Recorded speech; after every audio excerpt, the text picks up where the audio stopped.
Well, what's the crack, everybody? How are you getting on? You're all very welcome to another episode of Buckshot, number 166, would you believe?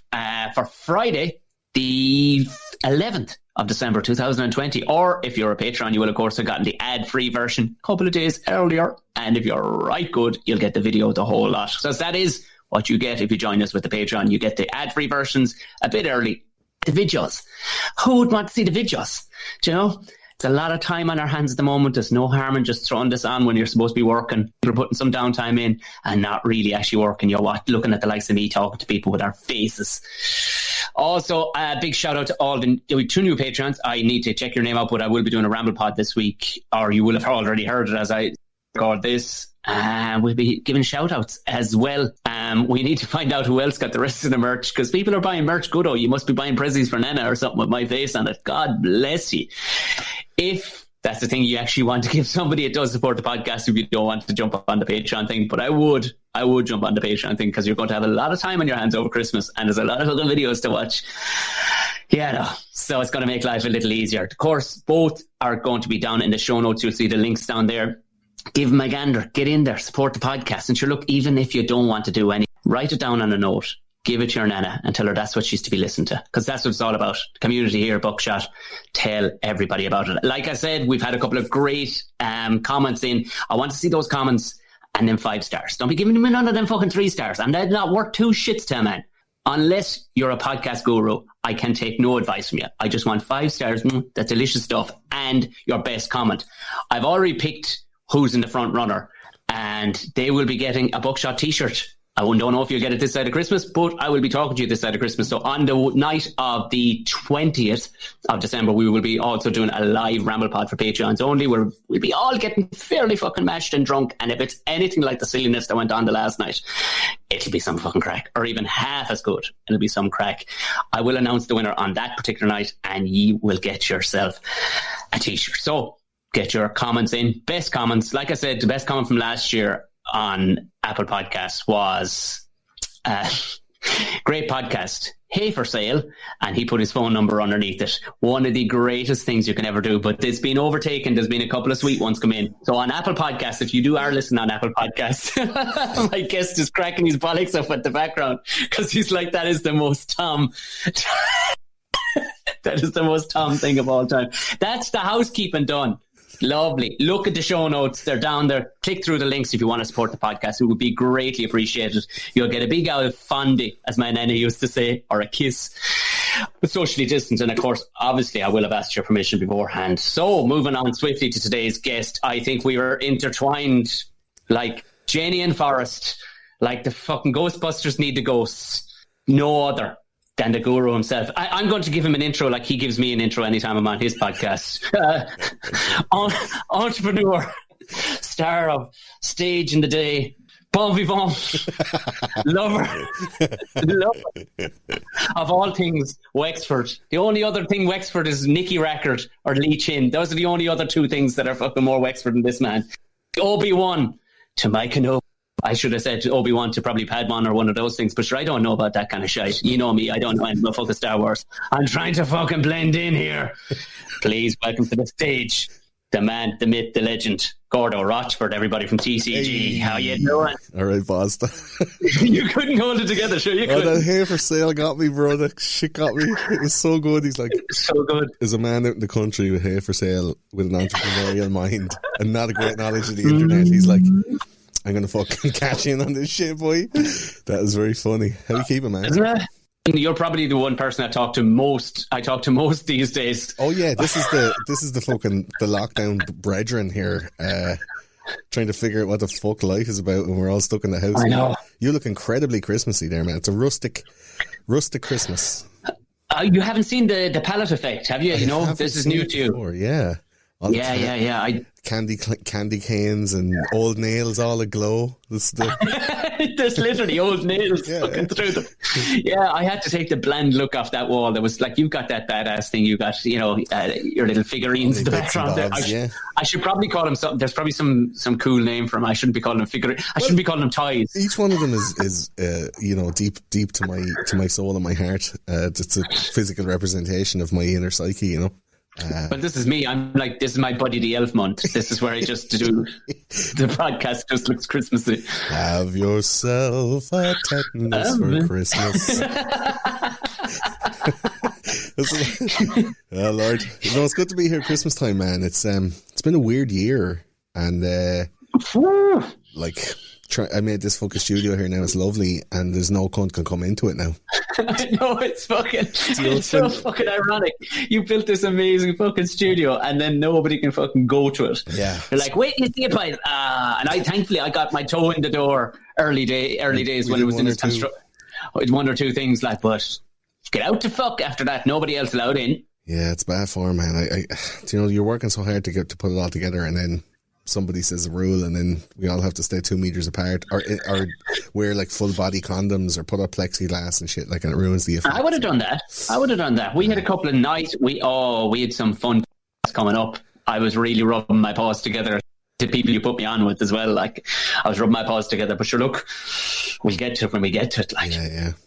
No, but it's good. The stuff we recorded a few shows and stuff for season 8 coming up, and we had some great people in, some new people, some fresh blood, and some of them are fucking brilliant, man. Some of the shows, like the topics just grew in the room, and we're like, oh, what about this, and the true crimes have grown from 90 minutes long to 3.5 hours long. Gordo, we did 4.5 hours on a true crime. Now, a lot of it was penis talk. There was a lot of penis. It was one of the best, man. But it's just, there's so much more to talk about, and we're well practiced, But no, it's great to be on the Bookshot again. The last time I was here, we were in a cafe in Capel Street, I think. A nice old fucking cafe in Capel Street. Nice day out, though. Yeah, lovely day out. 2 buys off in the middle of the day. Yeah. Lukewarm coffee and chewy tarts. What, the tarts were fucking chewy all the same. Yeah. But look, don't go to Capel Street if you're going for, don't be going for fucking any of your fancy stuff. Just go if you need tea. That's where you can go, but don't be, head over the other side of the city if you want snazzy tarts. I was looking up because you always have some significance. There's always 17 layers to what you're doing, and it makes me look like such a shallow bastard. I'm like, well, tell me about the time your tit fell out, lad. And, that's pretty much... But I think people like to listen to that on a lighter note. Yeah, but, not everything is an international or interdimensional lizard paedophile fucking thing. It's not... if you dug deep enough, you probably would get there. Yeah. But I would... Because the thing was, I need Gordo, because Gordo's done so much for my podcast, and we do so much together, and we've created so much together. I should have him on a set number, because you were all about... because the symbolism throughout the conspiracy world. Yes, and I was like, 166. I can't wait to get him on the 420. Oh, then again, that wouldn't make any difference, because that's 20 years down the line, but he doesn't smoke weed anymore. What kind of number? We're getting back for 200. We're on 166. So I looked up what your angel number. Your angel number, would you believe it? This is for any number you want. So your angel number for today of the episode 166. It's a message from your angels to keep your thoughts heavenward and positive, and let go of our concerns. The focus is on emotions, family issues, the home environment, and you as a person. Energies entering your life, which will lead to renewed enthusiasm. Well, by Jesus, Gordo. That's fairly spot on, man. Fairly spot on. I wouldn't have made any mention of it, but I think it is, isn't it? It's right there. Some of the things that can't be talked about at the moment are in confidential status at the moment, but it's definitely all family orientated, positivity, new growth, getting ready, the big push, energies back into a new season for the show. Fucking, and the same for you, big moves, big changes, all this kind of stuff. It's happening, man. Yeah. Cause I know there's a major crossover with people, especially my Patreons, the crossover between our two. We cross streams quite a lot. But there has been a few times where people have gone, Shove! Because from listening to me, they do transfer back the other way. So there's a handful of farmers around the country. You definitely are now conspiracy fucking theorists as a result. They've gone, 1 second now, and the next thing they're in, and they're fucking in, man. They love that shit. Red pill, red pill, the red line. Hey, if she's red, leave her in the shade. That's all I'm saying. Yeah. If she's blue, she'll do. But. Can you imagine like a culty Morpheus just being like, do you want to take the blue tractor and just stay on the farm, breaking down sporadically, or do you want to take the red tractor, see how far this laneway goes? Oh my God, yeah. But there is like people pop up in the weirdest places because I like you have unbelievably dedicated fans. Like my people are kind of I won't say they definitely are fans, but they're fair weather kind of people. You know, like they give you a salute across the road, like "Hey Tom," that kind of a salute. But like your people would, if they got you in real life, Gordo, they jump on your back like, you know, like Beetlejuice, they'd be on you. Like they'd be. I had we had this the American trip was in process. Let's say I wanted to go to America, make a bunch of documentaries. We fell short on a bunch of different things, legal stuff, financial stuff, you know. And we ended up then going to Europe for a little while and using what money we had got after, like, you know, visa fees and legal fees and transport costs and all this kind of stuff. And we made a bunch of videos in Europe instead. But for the lead up to it, I was planning on like staying in accommodation in America that wasn't like sleeping on cunts' couches and shit like that. You know what I mean? Oh yeah. There was so many offers of like, hey man, do you know about the black-eyed children, man? Hey, you want to come over here, man? Every Thursday at 9, I see like lights in the sky behind my house. You can stay in my house if you like. We can watch them. And there's absolutely zero chance of me staying in a fan's house. Because you wake up in the middle of the night and someone's dick will be on your lips. Like, that is a fact. Or you're after getting dosed. Like, hey, Gordo, does this cloth smell like chloroform? And you wake up in a bath and there's just like chunks of you missing and shit. Like, no way, man. That's not happening. He's standing there with his fucking favourite duck under his arm, down on you, just going, morning, sweetheart. Oh, dudes, man, I can only imagine, like, for the likes of Alex Jones or Joe Rogan or something, the big conspiracy, like, well, Joe's not so conspiracy anymore, but that's what he kind of bread and buttered himself with through the mid 2000s or whatever. But I can only imagine the kind of shit that they get, you know, lads sending in fucking, I don't know, cum tissues and fucking Ferrero Rocher sized pieces of their shit that have been frozen and put into a lunchbox, or do you know, like, you put it into that, you know, what's that clear plastic stuff that you lacquer the floors with or something, you know? It's just like okay, has somebody gotten the tattoo yet of the new logo? Not yet, but there are a few people going like, send me the thing and I'll tattoo it on me. Like, that's fucking bizarre to me that you would permanently, like, you haven't tattooed it on you. That's where no, it's a fucking cool, your new logo is really, really cool. Really but cool. Like, what, like, but you can kind of, I suppose there's people, like, if I remember even talking, there's a fucking gang of stuff in it, but people are easy going when it comes to, like, I'd say the most, I've had people cross over, and I think I was telling you, but I was gigging down at Cork, and these couple of girls came in, of all people, and I said, of all people, what would they be doing coming into a comedy club? Two well-dressed women. Yeah, but but like there was no but them, you know, from what I could tell. But they, like, I was just walking past the front door as people were coming in. They were like, "Oh, hey, geez, we heard you on those conspiracy guys, and we're coming to see." And there was like a gang of them. No, there was a gang. It was like, well, that is okay, all right. I think you told me as well that happened with Caveman as well when you were going out doing that. No, people did, yeah. Yeah, coming up going, heard you on the show, and it's just links that. But you know what it is, right? Ireland is so small. Like, you know, the 7 steps to Kevin Bacon. Do you know, it's like, in Ireland, it's like 2 steps, maybe 3 steps to some cunt. Do you know? Like, it's very, very close. So, and especially in the entertainment industry, like, everybody knows kind of everybody, and comedy especially, it's very incestuous is probably the wrong word, because nobody's having any sex really. No, they're absolutely not. I'm trying to think of the word, like cross-pollinator maybe, or something like that. You know? Yeah. But everybody has everybody's kind of best interest at heart. They want to have, like, they want to build a comedy audience or whatever. But with podcasts, it's totally different. Like, you put a podcast out on the internet, and anybody from anywhere. I've come to Trinidad and Tobago listening to this. Like, I had a couple of lads in Tobago and Trinidad and Tobago. Probably the same fucking lads.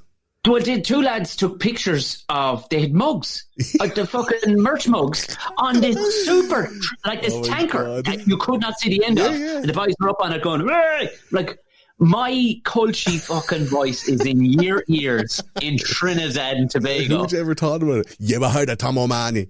He got the great podcast now. Like, you never hear that shit. But like, the Spotify, the Spotify Wrapped 2020 for the end of the year. Oh yeah. Like, I had people sending me, I think I got about 250 or 300 Instagram kind of screenshot jobs, and they sent me in the DMs, and I would put them out in my stories. I think the person that had the most was 48,300 and something minutes, right? And I counted, what? Yeah. I counted that up. I think I know who he is, actually. It's something like 166 days straight. I hear. Don't get me wrong. I better not sound like a silly goose now saying that. 48,000. That's hilarious. That you're actually 60. Because your listeners on the Swapcast will actually go, I think you're fine, Gordon. They will. But it's not even that disappointing of a number. It's 34 full days, 24 hours a day, back to back, like non-stop, 24/7. 34 days in 2020 he spent listening to those conspiracy guys, among others. But like 34 full days. If you were to do that, like 34 days, like 34 multiplied by 24 divided by 8, it's 102 days of 8 hours a day solid. So a third of the year the cunt is listening to the show. That is unfucking believable. Like when you rack it up like that, like, because you demented. Jeez, like how many do you have up online? Do you know? Like, did you just listen to a couple of them a few back, like, or what? I think of 160 something episodes I have, and that's the public ones, and then that adds up to almost 700 hours of content. And then privately I have maybe another 250 or 300 hours. My Jesus. Yeah. We did a count one day with the lads in the Discord, and it's as much content as all the episodes of Simpsons, all the episodes of South Park, and all the episodes of Community. Oh no, all the episodes of South Park, Simpsons, and Friends in time, all put together collectively. There's more of those conspiracy guys content in time than all of those 3 TV shows, yeah. But like, most of it is like dick jokes, and some of it is kind of shilling for Patreon and asking for fucking explaining how to get onto like our Instagram and shit. Like 40 minutes of that at the start of the episode. But that's fucking hundreds of hours of content, man. Yeah. When you think of those words that come out of your face, like, if you go now, like, we can kind of, like, they talk about, this people go talk about having the steps or the fucking what's the yoke, the Fitbit going, I just 10,000. You're like, motherfucker, I burnt like fucking 10,000 calories just running my mouth for 5.5 hours. Apparently your brain uses 1,000 calories a day just thinking. It absolutely does. Have you never been fucking starving over one of your long hauls? Because every time I've come out of your one, I'm going, I need fucking all the burgers in Dublin right now. I go into a hypoglycemia. Like, I haven't had any dinner today, so you get like zing, zing, zing, zing, zing. You get real like hyper, and it's all, everything's firing. But at the end of it, it's like you're after fucking jizzing 12 times, and you just have to like, just give me crips and a nap. Give me salt and give me sugar and fuck off. Are you the modern day fucking Aleister Crowley? Is that what you're saying? Like, you're just going, pull myself I am the wizard who controls this world. Listen to me now as I jizz all over these crackers. I tell you, man, it's something else. It's some other type of experience to do a 7-hour Those Conspiracy Guys episode. I mean, like, spiritually, physically, psychologically, mentally, whoever has done it will tell you, like, it's kind of like a whirling dervish. Like, it gets, after about 2 hours, we're like in it, and it's like we're in the zone. We're in the flow. Shit's happening. We can fucking hear each other's thoughts. Like, we know, like, this is going to happen. Okay, all right, boom. Yeah. Fucking lock that in for a call back, and like an hour and a half later, someone drops it in. We do a little sketch, and it's, like, there's a symbiosis. Oh, there is, over a period of time, And it takes those 2 hours, I find. Like, by the time the wheels properly, like, and you're in, and all of a sudden between the three, you'll almost feel those cogs fall into place, don't you? Go, it's just kind of like, now we're fucking, there's fanny rubbing, and there's Mickey sucking, and metaphorically, I mean, obviously, like, there's nipple tweaking and fucking bum tickling. It's about 90 minutes of that, and then it's just 5 hours of mate slapping off a mate, psychologically, I mean. It's something else. Like, you can only do it in a day, and then you have to go and have a lie down. I've had lads like walking out of my house at 3:30 in the morning, and they arrived at like 2:00 in the afternoon, and they're stumbling out of place at 3:30, like they're after being on a fucking train spotting type drug trip, going like, what the fuck? It was the sun was shining when I went in here. What the fuck is going on? Like it's weird. It is. Because I remember calling up to your place one time, and I'd never seen my face back, but I went up, and I can't remember who was it. Eamon? I can't remember who the two boys were, and you were just after finishing. You were giving me some piece of equipment, no doubt, and the boys looked like they'd been ridden too hard, that kind of way. You'd hit the lovely spot, and the next thing was still going. Done, and she wouldn't let you out of the cotton. The next thing, before you knew it, the two boys were virtually and mentally bow-legged walking out of there. You walked out just with the fucking shirt off, smoking a fag, pulling at me balls, slapping both their arses. Yeah, I mean, I've had texts off Eamon O'Neill going the next day, going like, "Man, what the fuck did you do to me? I can't. You ruined 2 full days of work." Like he had mental cystitis. That's what was wrong, and he thought that he was stingy. He was like, "Oh no, fuck! I can't even think now. It's burning me." Drinking Sudocreme to try and start himself out. I know, man. But it's great crack. Like you can get into stuff.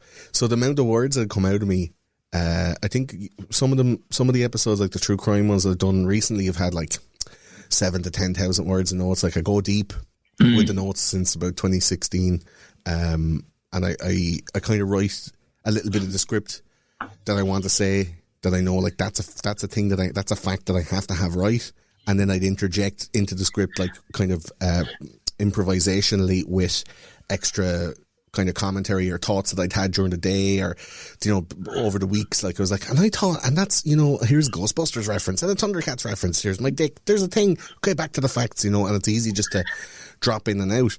But I recently did this thing where I tried to get the transcriptions of all the episodes, and I run it through there's this app called Otter. Yeah. Yes. So they're coming out at like 300,000 words, Tom. Fucking back up the lorry. Get down out of the cab and say those words to me again.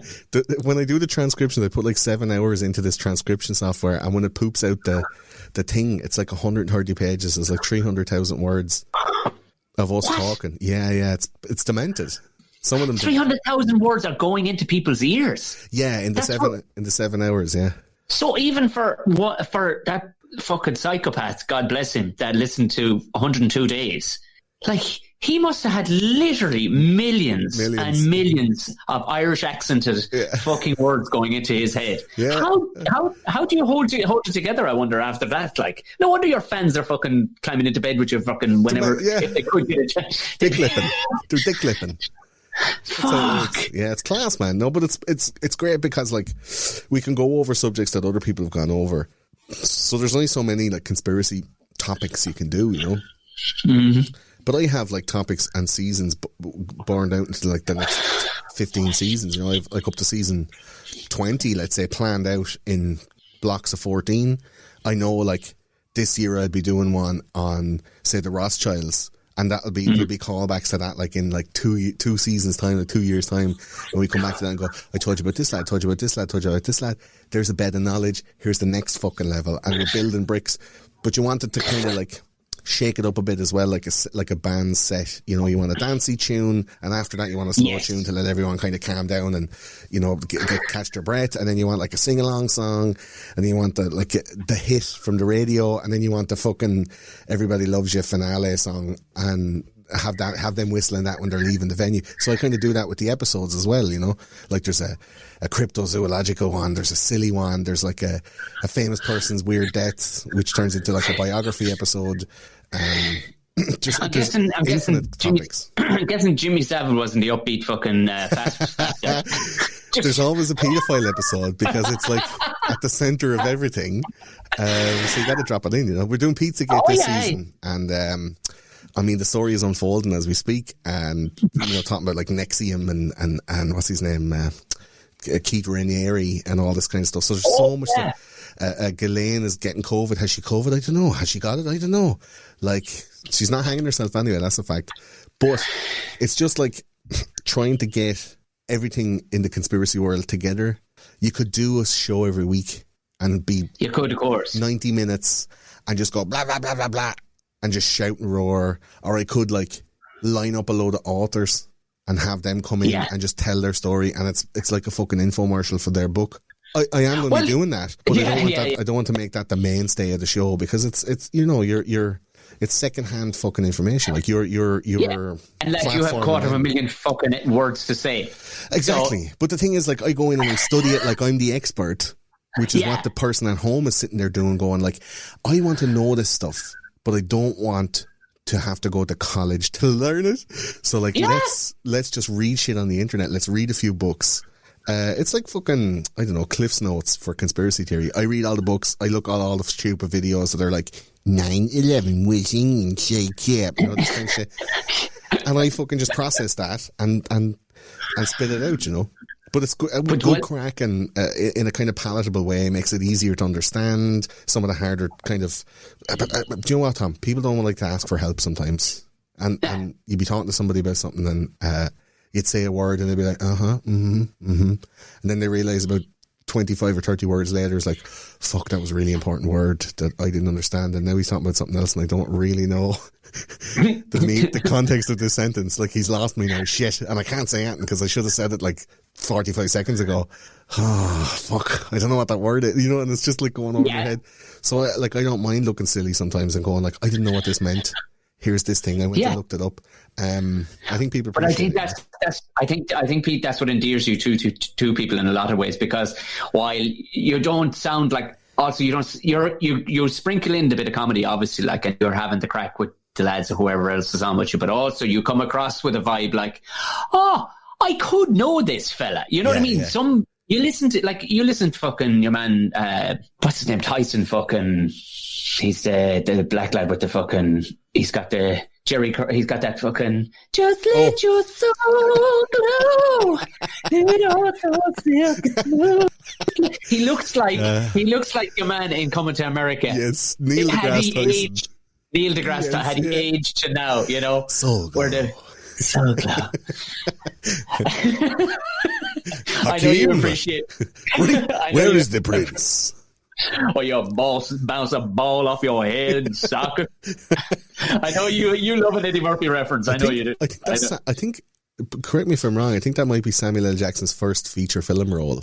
Yeah, it is. Yeah, I remember reading that somewhere. But I like the likes of him. Great, yeah, you could never see yourself hanging with that guy. And I think there's an element where people can think, Gordo actually sounds like somebody you could fucking hang out with. Like, you'd never hang. And that's very endearing to people. I think that's more so. I think that's why people listen to me, is just go, oh, that's definitely a bloke that'd be in the pub. You know, that definitely, you know, to a certain degree. Obviously, you have put in serious legwork when it comes to your fucking episodes and all the rest of it. What is the evolution you see from season one? Obviously, you're going, sure, we were doing in our kitchen. Aside from the actual physical gear and all the rest of it, what is the evolution, do you think? Or did you know it was going to end up where it is now? What, seasons, seven seasons in, about to start on 8th?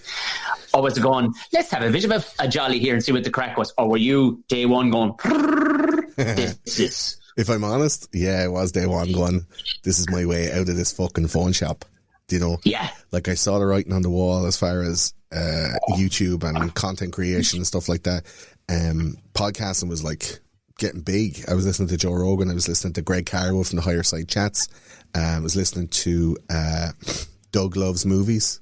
You know that, that podcast? And Doug Benson, who has a brilliant comedy show, the Benson Interruption, where you go up and you do stand up, and then he just like fucking heckles you, and you just have to take it. Which we should definitely do in Ireland when that shit wakes up again. Who has a great one? The Comedy Store. I know Aaron McCann has done it a few times. Tony Hinchcliffe. Yeah, Tony Hinchcliffe, and there's basically a trio. He could have anybody. He had Bill Burr one night, and you get 1 minute, and they critique you on, and you might get cut off by the fucking by the band. I've seen annihilations on it. People crying when you're done. Yeah. Kill Tony. It's called. Kill Tony. McCann he was called back. He got to do it 2 or 3 times over there, and you never get it. But he crushed every time. In fairness, you know, he'd fairness to him.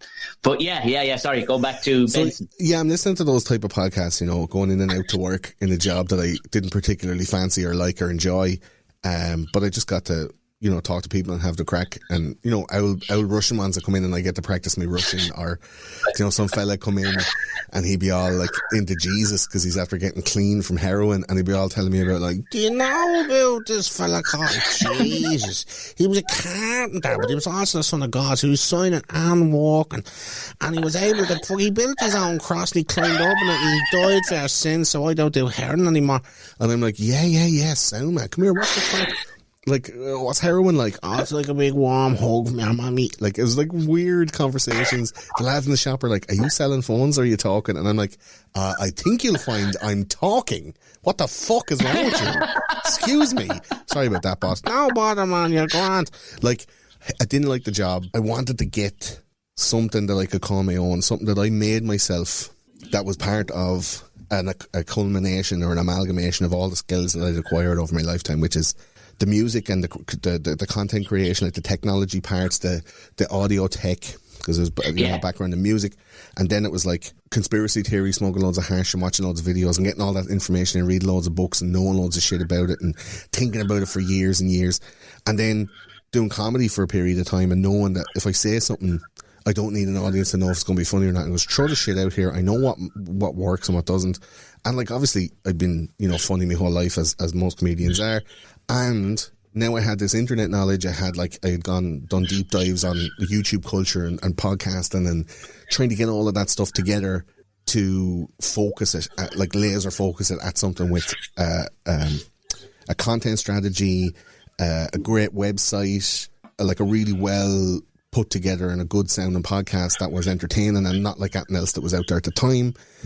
And it just kind of hit straight away because I picked the good topics, but the whole thing was planning it out for years and years and years. Like, I had it all from the very start planned out using apps like Trello or Asana, like putting in all of these topics, going through all the shit that I've ever gone through, anything that I've ever read, and say, okay, well, I've already done the legwork on that. I'm going to have to, talk about that. Yeah. And some of those episodes that I picked way back then, they're only getting to be made like 6 weeks ago, like this kind of thing, 7 years later. And so I spent the whole year producing it, and then we recorded over the summer and I released it in September 2014. And it wasn't brilliant and it wasn't as deep as we've gone in later seasons, and it was as good as we could do at the time, but not dissimilar to like a band or a comedian or a sportsman. You're not going to come out straight away and someone throws you a ball for the first time, you're Lionel Messi, or you're not going to go out on stage and you're not going to be fucking killing them softly like Dave Chappelle in your first 8 gigs.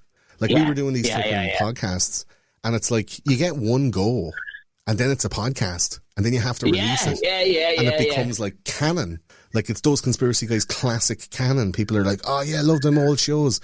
Your new shows are not like that anymore. I don't like them. And then you're like, okay, well, you can listen to the old shows again and again. Like, sorry, like some people it's really not like. What that fucker was doing. We listened to 102 days. You just kept listening to season 1 back over and over. That's the thing. 48,000 minutes. But like, some people like Blood Sugar Sex Magic. Some people like Californication, and some people like, Stadium Arcadia. They're 3 very different albums made by 3 very different sets of men. Same men, but in very different stages of their life and very different capabilities. Like, John Frusciante came back after doing heroin for like 3 years. He came back looking like fucking Skeletor, and he was literally unable to move his fingers as fast on the guitar, so you couldn't get these screaming Jimi Hendrix solos like Blood Sugar Sex Magic. So he had to be on Californication. Bang, bang, bing, bang, bong, bling. Like that, they're all the solos because the cunt was fucking riddled with gear. So like, some people like that. It was one of the best-selling albums of all time. But everybody else then who's like hardcore fans are like, no man, it's not fucking Mother's Milk or fucking Blood Sugar Sex Magic, man. It's not as good. It's like, just go listen to those albums then. Do you know what I mean? Like, you can't expect shit to stay the same and still keep going. So as we went along, first season smacked, got 20,000 downloads a week, something like that in the first few weeks. And I was like, I got a golden ticket. Like, this is fucking, right, let's go. Everyone pull down your pants, let's go. Like, I fucked the arse off it. First season was the last half of 2014. I recorded season 2 in the first 2.5 months of 2015. And then the old co-host, he went away to Brazil for like a year. So I had a whole year on my own going like, fuck, I don't know what to fucking do. I had a lot of episodes banked. I started doing like swapcasts and interviews and tried to like diversify my portfolio. And then we came back with season 3, got a load of other guests as well and got extra people on and tried to go like, well, I can't really rely on anybody. Like this is going to have to be a solo fly. Like, set it up in such a way that I don't need anybody else really. Like I don't need somebody to rely on to come in every day to show up proper. I know, yeah. Because it's like, you know, a dance partner. You know, if you have a dance partner, you're singing to the choir here now. You are singing. If you have a dance partner, and you know the motherfuckers showing up and they don't bring their shoes, or they don't know the steps, and they don't, you know, it's hard to fucking get better yourself. You know, like I said, when you sit down to do the podcast, you only get one shot. And once it's out there, and if it's bad forever. So, sorry, can I do one shot? To do your famous line of the whole thing: 2 shots to the back of the head. Worst case of suicide ever. All I kept hearing was also, I was trying to think, you know, when you were mentioning like rock bands and you were comparing, you know, the how rock bands change and everything, but like they're the difference between when we finish a gig and when we finish a gig, like they're starting coke off hookers' holes and whatnot. Don't tell these out windows. Well, we just put on the kettle after that. Like, When we go to Zaytoon and go home and go sleep. You can't really do coke off like the recording equipment like by yourself. It all gets stuck in the sponge, that's why. That's good, the glow, I suppose, can't you? I mean, it started off something really like slapdash in my mind, but it was as good as to now. It was as good as I had no money, man. You know, I was making like embarrassingly like low amounts of money in that job. You know, my hours were all cut down. It was minimum wage. You know, a little bit of commission, but never got it because I wasn't in long enough. Like an embarrassingly low amount of money. Like you did not fit in over there, Gordo. I was there a couple of times over to you in that phone shop, and while you were having to crack and watch it, which shopping centre was it? ILAC Centre. Oh, the ILAC Centre. For anybody who hasn't been to Dublin ever, forget all the tourist attractions going to go see. Just go to the ILAC Centre, stand in the centre of said centre for about 20 minutes to just watch the fucking carnage around you. It's real. It's like a David Attenborough documentary. You know, it's fucking. There are a lot of people who look like meerkats, actually, now that you mention it. Yeah. Oh, sketch. Bleeding sketch, man. But it was just like, you know, I was putting so much effort into it, trying to plan it all out and make it all happen. Tom, you'll know me, man, I'm a little bit of a control freak, and maybe I'm pushing people away, and maybe I'm like going, no man, it's this, you know, there's a fine line between like having standards. Though, in all fairness. Yeah, but it's you know, a fine line between having the standards and being bossy cunt. Do you know? Like I'm kind of going like, I want more from it, and you should too. And if you don't, then bye. Do you know? Like you can't be coming in half-arsed, right? And as the seasons went on, the shows got longer. I think the first really long one was the Necronomicon episode that went over 6 hours, and we were like, oh, we can do. And that got like a couple of 100,000 downloads. I was like, I never thought 6 hours would fly as a show. You know, who'd listen to 6 hours of a podcast? And then I was like, fuck it, that's the new standard. Let's go. Boom. And it gave us so much more scope to put in as much as I really wanted. Like, I'm going to redo the 9/11 episode. I'm going to redo JFK, probably going to redo Madeleine McCann, and go as deep as I've gone in more recent episodes.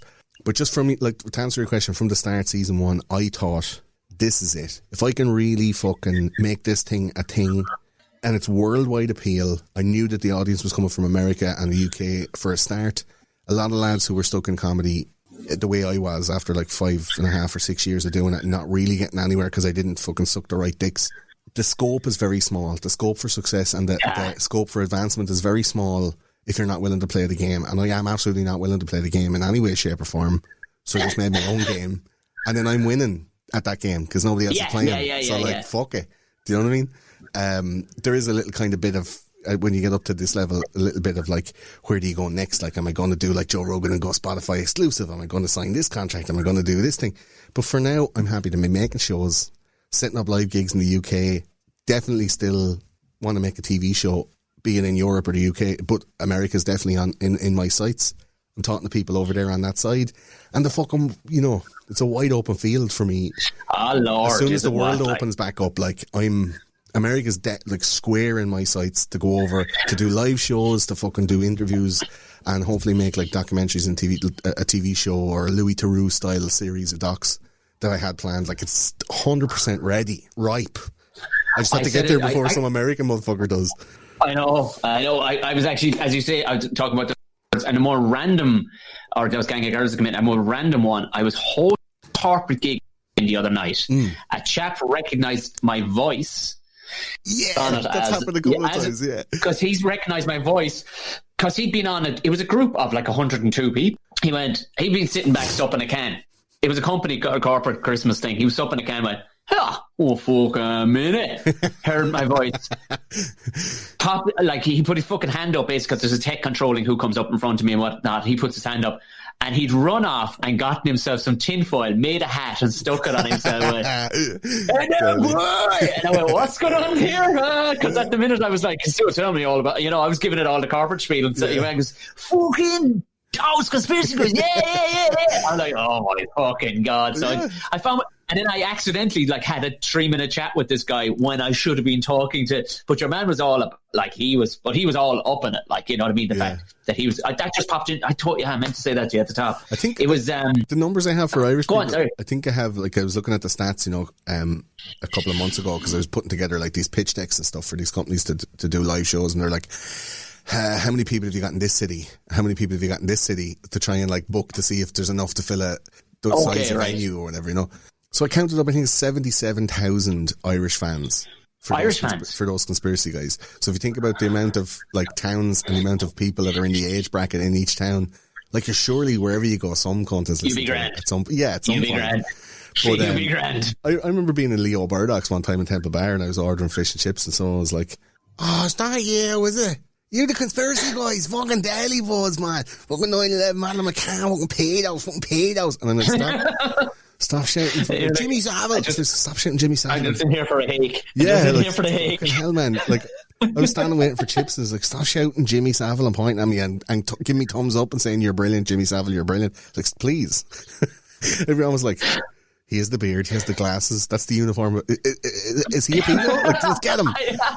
The boys were all in my fucking chips, Jesus Christ! Before I, because it would be, I do have to turn a corner. We need to get into fucking some of the juicy stuff, but I do. Mm-hmm. The latest one we did, what actually made me laugh, and I know I keep on referring to, but I just find it so funny, the reactions from your fans when I'm on your. Somebody thought they were really shocked that I looked like, because they were like, I think it was Madame Blavatsky or something we did, and they were like, oh, Jesus, I was expecting you to be a complete freak show with your twitchy out eyes and everything.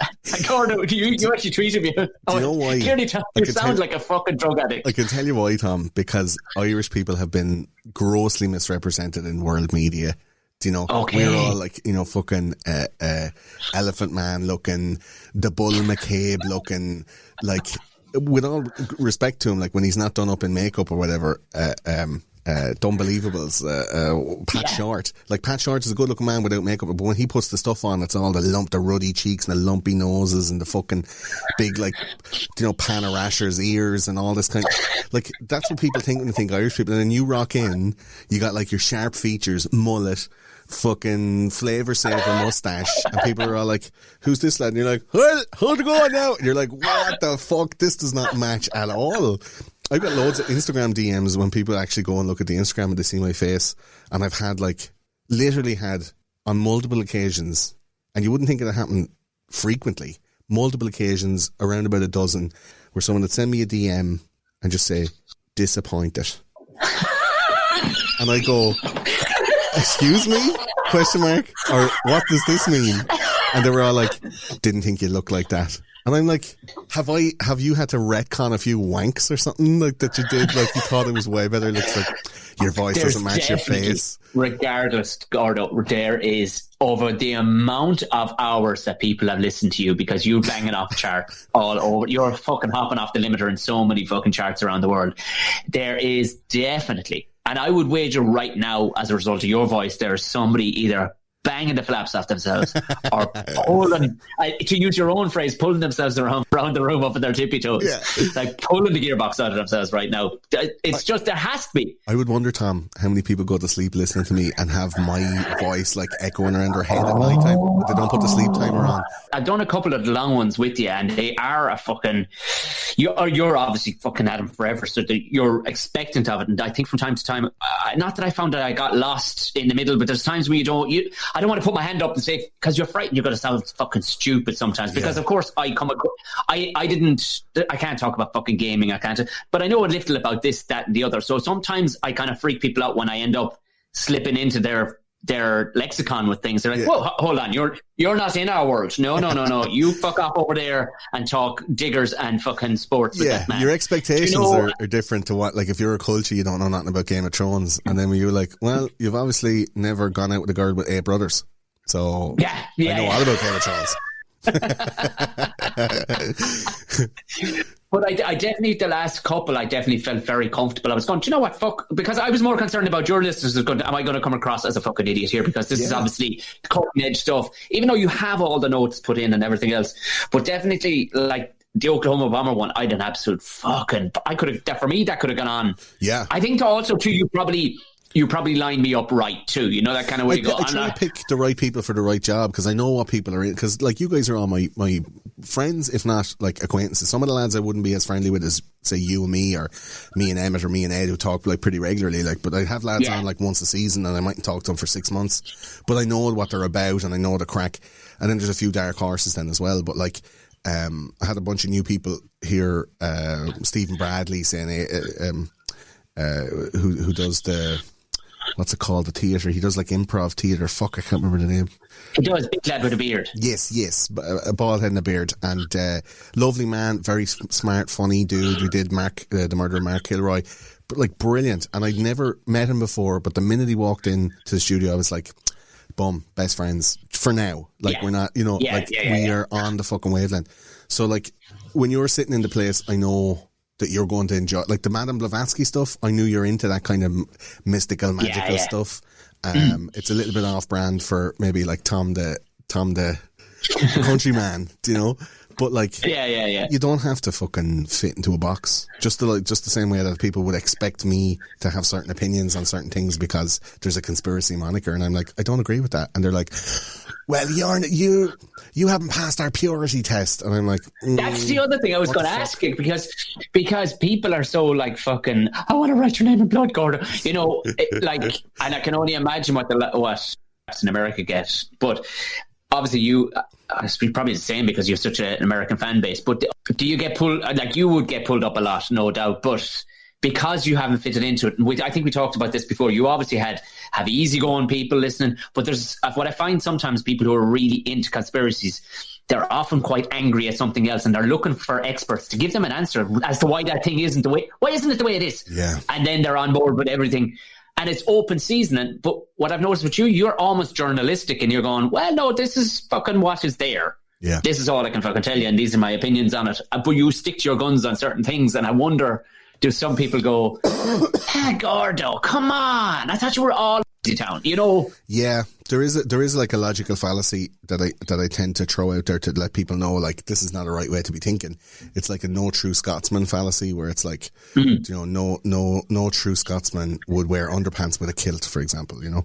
So it's like, no true conspiracy theorist would ever believe that, I don't know, masks are functional or appropriate, or that, you know. So, and I'm like, well, I wear masks. I don't want to scare grannies in Lidl or Tesco. Yeah. Like, I don't want to fuck off people. I don't want to get in unnecessary negative social interactions with people when they're like, put on your mask, you can't come in. And I'm like, just let me in. And they're like, no. And I'm like, okay, just go somewhere else. Like, I'm not going to fucking fight for me right to walk into a shopping centre because I don't want to wear a mask. Like, it's just like the options that people would afford you because of their opinion of who you're supposed to be. And then when you deviate from that opinion, when they reach out to you personally and you deviate from that opinion, they're like, I don't like you anymore. I was like, she fucking loved me 40 minutes ago until you started talking to me, and then you asked me a question, and because I'm not the thing that you... Do you know what it is? It's the titty test. This is the titty test, right? And I've thought about this. Do you know the way you meet a girl and you're having a romantic entanglement and you bring her home or wherever, but you bring her home and she has a lovely big pair of titties in her jumper and they're all packed into the jumper real nice. And the girls listening to this now will know, like, you've functional bras and you've the good bra, right? So when you've the good bra on, you're going on a date or you're out for the night, you've the good bra on, tits are all in the right shape, they're all in the right place, the point the right way, and then you get into something physical and you start rubbing and touching, and then all of a sudden it's time to fucking release the beasts. And there's no fella in the whole world that I know of or have ever heard of that when a pair of tits that will be nice in the jumper, in the good bra, get released out of that bra and they start hanging around, or like one is longer than the other, or the two nipples point skew ways, like some lad has crossed eyes or something like that. Like, no fella is going to look at a girl who's just released her tits out of the good bra, and if they look a bit bandy, is going to go, come here, I'm actually grand I'm actually good. Like, there's nobody going to do that. So what happens is people reach out to me and go, hey Gordo, fucking masks, right? Fucking dopes. And I'm like, no, actually, I'm okay with masks. Like, yeah, but it's like, it's a symbol of like oppression. It's a sub-psychological fucking control from the top. Like, if you put on the mask, it means like it's a non-verbal contract to be like controlled by an oligarchical system and fucking. And I'm like, no, it's not, man. It's just like, don't scare grannies in the supermarket because they're afraid of dying. You know, don't have a fight with a bouncer in a pub because he wants you to wear a fucking mask until you sit down at the just, you know, and they're like, you used to be cool, man, fuck you and your gammy tits. And I'm like, but they're still tits, bro. Like, you were perfectly willing to fuck with me when my tits were in my jumper, and then you asked me to show you my tits, and then I showed you my tits, and then you're like, I don't like them tits, and I don't like you anymore. It's such a fucking weird phenomenon that I don't know of anywhere else. I don't know of any other business. Only you could pull off a fucking analogy like that. That's fucking gorgeous. That is. Most people wouldn't say no. I had a folk band on a couple of months back called the Merry Wallopers. The fucking boys are brilliant. Their boys are fucking brilliant, and they're messers. And they went down and they kind of they went down to, I suppose, not protest, but they went down to throw a spanner in the works of Gemma O'Doherty and her far hard right wing. You heard about these video, lads? Deadly. For anybody wondering, the lads, basically, she's far hard right wing, and she's reading from the textbook. I don't believe she believes half the things she does. I think it's performative. It's nearly a performance. Absolutely performative. Yeah. She's in that deep now. She's like, well, this is and it's poor Alma's fortunes. You see them; they've all bad legs walking around after her, and everything. It's people who have been fucked by the system some which way, and she's telling them that she's going to sort it. They're down at this beach in Drogheda, and they're going, no more fan G. So the lads turn up with they had t-shirts made up going, bring back dial-up, right? So they've got their tinfoil hats on, the whole lot, they've got banners and everything, and it's all like bring back fucking like old shit like Glen Rowe and stuff. And there was this woman, and she went, oh, it's the Mary Wallop, you're on board with Gemma, fantastic. And she wasn't seeing the irony in what they were doing, like. And then she realised that they were taking the piss, because that's what the lads do, they take the piss. And like, she had been a huge fan of theirs and literally wrote on their Facebook page, up until that moment I was a huge fan, and then I wanted to puke the moment I thought of your music. You're like, what? It's still really good music before. The music has not changed. Do you know? That's the thing. So now more than ever, Tom, and I won't labour the point, but now more than ever, the phrase that comes to my mind every time I see this shit, you know, the news has become binary. Fake news has become it's a shit show. Okay, CNN sucks, but fake news. What people are dividing themselves into two camps. There's this weird, like, are you with us or you're against us? You know, if you're not with us, you are the enemy. Very like Civil War type of mentality, right? And the phrase that comes to my mind every day when I'm looking at the news or I'm looking at Twitter, I'm looking at people arguing, you know, and not even listening to the other side. They're just arguing, going, my thing. And then the other person's going, my thing. We don't see the world as it is. We see the world as we are. If those people are mad at the Mary Wallopers for doing a joke, which makes them, which takes away the possibility of joy from listening to their songs that they used to like that's a fucking crime. Like, that's such a fucking, like, a posthumous loss of joy. Like, you're killing old joy You know, you're killing joy that you had for years, deleting joy in your life that you had from years ago that was keeping you going now, which is making you now more embittered and more angry, because when you think back on years ago, or even like, you know, think back on years ago, it's like, man, I was never happy. I've never been happy. I haven't been happy for years. And it's like, no, motherfucker, you deleted all your happiness in the last 6 weeks because you started going to fucking Gemma O'Doherty rallies, and she started telling you all the people that you're supposed to hate, and then all the TV shows that you're not supposed to like anymore, that you spent hours watching, that's all gone.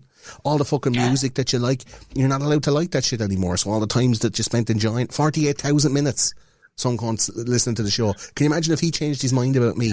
That's 34 full days of his life that he has deleted the joy from because he changed his mind about how he feels about me.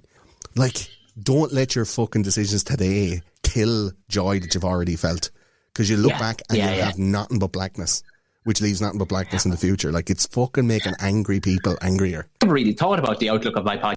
Jim Elliott on a couple of weeks ago, and he was like, but whatever way it came up in conversation, he said, but sure, your podcast positive outlook on life, like. Yeah. Totally your podcast is a very happy, positive thing, like. And I went, I suppose it is, yeah. Like, except as a like comedian. me on. no, but the crack is still 90, like, regardless, like, and you can dance, you know, and you're still looking at things. But I think it's a very good lesson that you point out there, is that, because negativity is an awful it's a fucking old disease. Yeah. And no matter, like, you can be, yes, you can have a fucking dose going on in your life. Like, I'm a comedian, having a fucking pot to piss in, but what's the point in cribbing? No cunt is going to do it for me. Do you know what I mean? So, fucking horse into it and get fucking happy. Like, I'll at least get rid of those negative cunts that to be whinging in your fucking ear, and I don't give a fuck if they're a family member. Give them the fucking road, they're good for nothing. Well, let's take that into, let's drill a little bit deeper into that then. You as a comedian, since you started, have started after lads who were very negative, who were very, not negative, but just not positive in their outlook towards comedy as a career. And you have fucking sailed past them like a knacker on an electric scooter. Oh, you guys! Like, as far as like success, exposure, you've been on telly, you've been in feature films, you've been on fucking stages all over the place. Shit that fucking, you know, Bono would be thinking twice about stepping on stage that you stepped on, right? Because you're positive about it all. Nobody wants a fucking cunt on tour. Nobody wants someone who's going to come in and give out about everybody else. Whoever's not in the room, they're going to be shitting about them. Nobody wants that guy in the fucking room, because you're sucking the joy out of it. I was a cunt for that, Tom. Trying to in my time of trying to figure out why I wasn't successful, I was trying to measure myself against other people's success and go on, he must be, and he must, you know, just negativity coming. It's no good for anybody. So you, as a very positive person, you say you might not have a pot to piss in, but how many comedians out there are crying and cribbing and sniping and jibing and fucking, you know, sending emails going like, you want to watch that lad, not trying to fucking undercut people's prices and doing all, because they're not feeling the joy. They're not getting that success. Like, if you're putting it out, you're getting it back. And I think that's a huge part of those conspiracy guys' success. Absolutely, yeah. Because I'm coming into it going, I love this shit. I'm squeezing my nipples now trying to jump. I love this shit. I love audio listeners. He is inspecting both of these, and they and the point the same way and everything. But it's just it's just like, I love it, and you can hear it in my voice that I love thinking about it. I love talking about it. I love fucking. I like how it smells. I like how it tastes. Like, it's like. Do you know? It's like I'm just. But I do, man. I don't know why that made me so happy. I love it. I really love it. There's some of the parts there's podcasts running down Gordo's chin right now, in his beard and everything, and he doesn't give a shit. He's like a fucking bulldog's out drinking out of a saucer of milk and just covered in shit. But there's some parts of it that are annoying, you know, editing and writing out all the stuff and fucking editing HTML on the website and fucking, you know, file management and fucking, you know, work. Basically. Actually, look, Gordo, you have to fucking service your Ferrari too at some stage in your life. You know what I mean? You can't be just always driving it. Like, you know what I mean? You got to do the work. That's the work part. But the job part, the stuff that nobody else can do, is me sitting in the chair after fucking researching for 3 weeks, putting all the stuff into my head and going bang, bang, bang, bang, bang. That's not work at all. But to somebody else, it would be impossible. That's the difference. Yeah. I got a lot of lovely messages actually from your listeners after the last podcast we did. That Oklahoma one was people were really, really nice. Yeah. It broke all the records. I think I said in 72 hours it got 198,000 downloads. Lord Jesus, Mary and Joe. Record-breaking release. Yeah, it was the first long episode in a while, and people were just like, "Give me that shit!" Like you were like hungry for it. But it was the last recorded episode of season 7, which was a long time ago recorded now, and I got corona, so I've been out of the fucking game for like 3.5 weeks. I couldn't lift my head up for 12 days, Tom. Christ almighty. And so I couldn't do any editing, so I'm working on the Malcolm X episode now, which has Emmett and Gary Lynch on it, which should be coming out tomorrow the 8th of December or whatever. So yeah, man, it's a labour of joy and love and positivity, and there's never any like, oh man, this is fucking bullshit, or fuck's sake, I have to go to work now. That shit never comes into my head. Yeah. And people can feel it. And the same with you. Like, you never shy away from hard work. And people can feel that shit, man. We had some fucking work to do the night we went to Galway. Do you remember that night? Me. Just before. You had to do a show as well as that, though. That's the thing. I got to sit in the audience. I had to do a 2-hour show after that. Basically, what had happened was with a bushing had broken in the fucking wiper motor of the car, and driving into a rainy mid fucking late Galway, the fucking wipers, and we couldn't park up. Flooded. We're talking about flooded, proper rain, like no biblical levels of fucking rain. And we're in the car on the side of the road, tying up. I don't know what was it. What did we tie to the fucking motors? It was because we better do something to pull the wipers back and forth, like some two lads in fucking deep Africa with a fucking like a Nissan Patrol. Or some shit.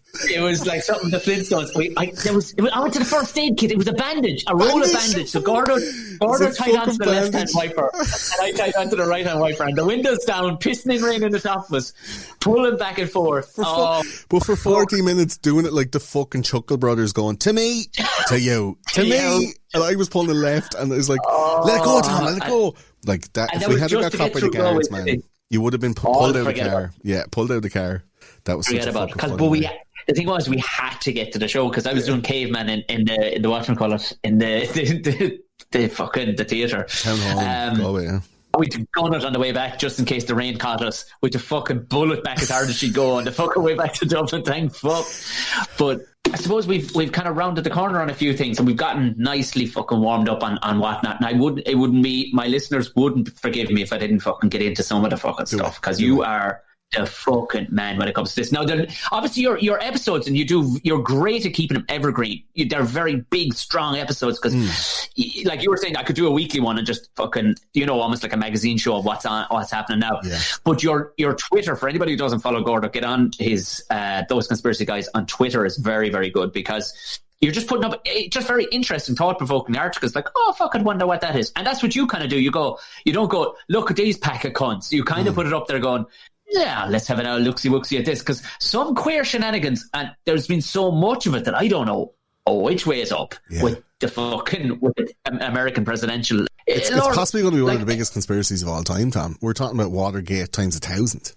Like, serious shenanigans. But it's not in the mainstream media. It's not in the mainstream news, so people aren't believing it. In fact, it's been put out to the fringes of what would you call it, acceptable conversation online.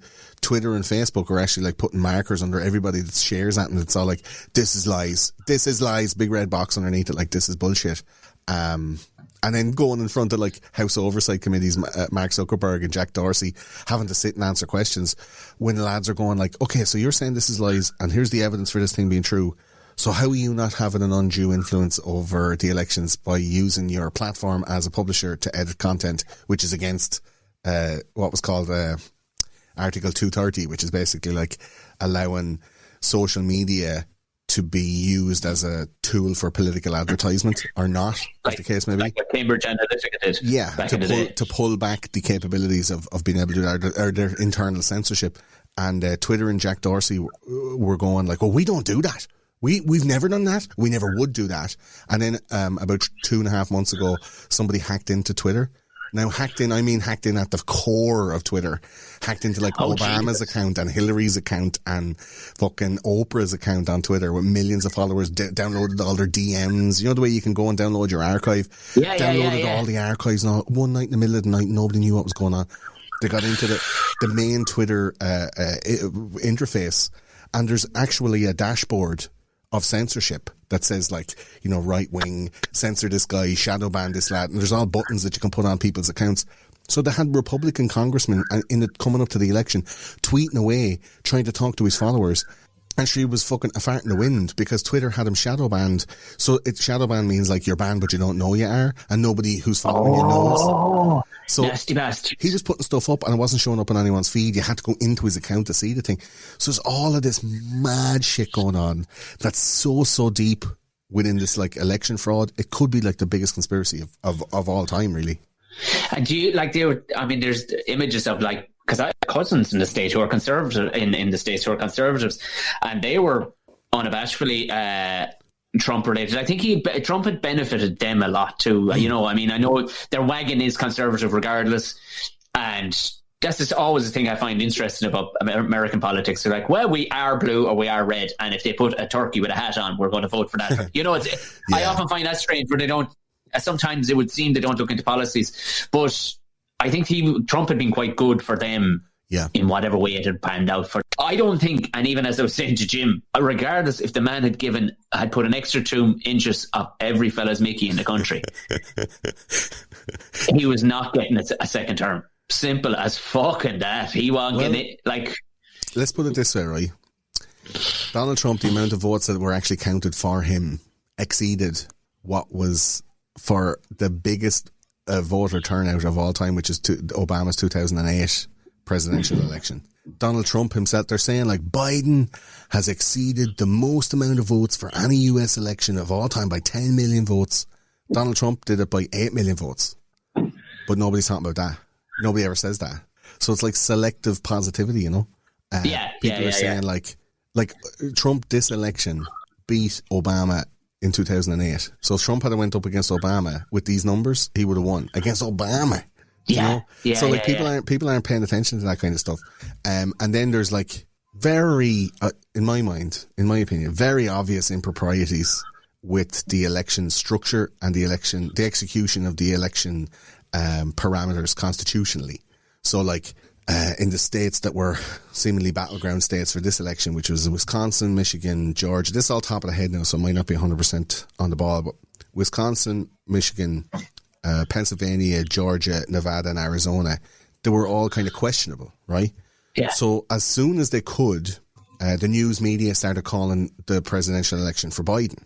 And this happened back in the Bush-Gore time when they called it for Bush, and then Gore kind of countered, and then this called it for Gore, and then Bush went, no, can't that Florida shit again. And Jeb Bush, his brother, was the governor of Florida at the time, and, you know, whatever. And it wound up, after the count was recounted, that Bush had won by like 537 votes or something like that, which means he got Florida, which means he got, I think, 20 electoral college votes, which put him over the 270, right? Yeah. But this time around, there has been boxes of fucking ballots that have been found in their tens of thousands, if not hundreds of thousands.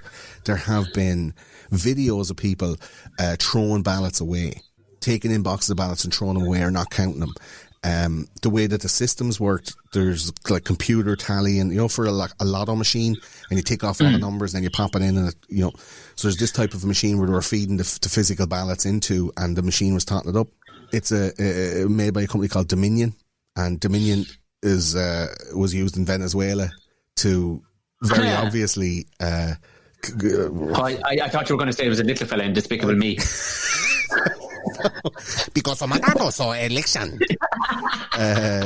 It's going to be it was to get Chavez in. Basically, there was like voter impropriety, and when you put all the fucking votes into the machine, someone can just hack in super handy. Like there's almost wide open administrative capabilities, right? And then Paul Pelosi, who's Nancy Pelosi's son, Nancy Pelosi's the Democratic Speaker of the House, aka fucking Skeletor, right? Good morning, Sunday morning. Like, could fucking put her, if she was a dog, you'd bring her out and shoot her, right? She's something else. She's the one that ripped up Trump's fucking speech. Do you remember that? He made the speech and he gave everyone a copy, and then at the end she was just like ripping it up. Like, she's a fucking sour cunt, right? And her son has like controlling shares in the Dominion company that owns the fucking voting machines that were in like 30 states, right? So Michigan called in this shit saying like at 3:30 in the morning, Joe Biden's numbers, it was all like, it was going for Trump, all the counties, all the votes were being tallied, and then at 3:30 in the morning, Joe Biden's votes jumped up by 140,000 in like 3 counties, and it meant that he won. And you're like, well, where did they all come from, and why were they only counted at 3:30 in the morning? Then they went in to look at the fucking security cameras. Apparently everyone was told to go home at 10:30 that night, and there was 5 people left over, and those 5 people have been videoed like handing shit back and forth. The same in Georgia. When you count all the votes, you put it onto a little USB key. So there's people like handing these USB keys around the place, and they were swapping them over and then giving them to the official count, and they were plugging them into the machine, and it was going giving Joe Biden hundreds of thousands of extra votes in Georgia. And there's videos of them doing it, bringing in, there's a new video out at the moment where there's like 4 people are bringing in like a big trunk at 9:30 in the morning. I saw that, yeah. And stashing it under a table. And then at 10:30 that night, when everyone else has been told to go home, there's 5 people left in the office, and they go over to that trunk and they start pulling boxes of fucking ballots and going over to the machine and going for bump. And then they checked in with the system what was going on. So on those ballots, you're supposed to vote all the way down. So it'll be Joe Biden, and then if you're a Democrat, you vote all the Democrat lads all the way down. But they didn't vote for all the people all the way down. There's just one tick for Joe. And they all came in at like 1:30 in the morning. And they all came in at the same time, and the people had the fucking security camera watching those people chunking, putting them into the machine, and then the numbers just went bajoing up like 100,000 for like. Isn't that it's a pretty so fucking weird. lumpy way of doing it? Like, you know what I mean? If you're like, as you said, hack in if you need to hack in, but why do you think they needed him out of the picture? Like, what's Joe got? Albeit he does kind of. There's none of them fucking normal. They've all been fucking weird for years. Okay, Obama, albeit, I mean, he fucking droned more misfortunes out in the Middle East than anybody else. But he was a bit slick. Then they'd fucking Bush before him. Obama built those cages that those Mexican kids were in that they were getting shit about. Like, he built them motherfuckers, like, But you see, the whole rhetoric worldwide, because there'll be people listening to this, they're going, "Era now, boys." Yeah. But all Gordo can do is actually point out the actual physics and go, well, there's the fucking facts. Let's make of it what you will. But like I said, old fucking Trump was not getting. They were either going to shoot the fucker or not, because he was not getting a second term. You can see it. Too many people. He was either embarrassing people on the world stage, or he was poking into something he shouldn't have been fucking poking into, I reckon. I tell you, Tom, now, between yourself and myself and the wall. I fucking hope not. I get you, but I kind of hope not. Well, this is going to be going out on my feed as well for a swapcast. Oh, yeah. But I tell you, between yourself and the wall, I don't know would I count out Trump yet.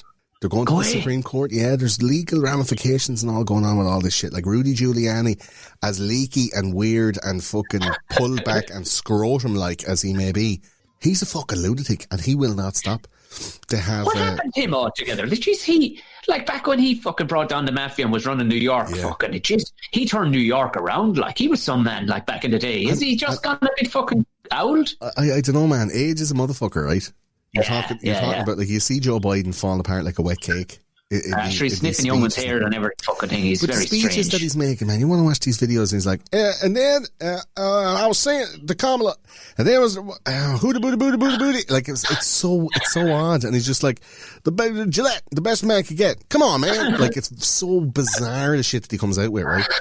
And Rudy Giuliani, like, is doing all of these meetings in, like, Pennsylvania, having all these, like, legal hearings in Pennsylvania, and the mainstream media are like, 30 of Trump's court cases, 29 of them got thrown out of court. It's like, they weren't Trump's cases, they were other people. There's like private citizens, there's witnesses, there's like Republican poll watchers that were not allowed to watch the polls being.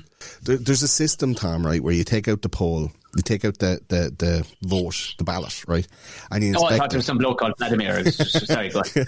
Hey guys, you vote for Trump? Yes, get back in your box.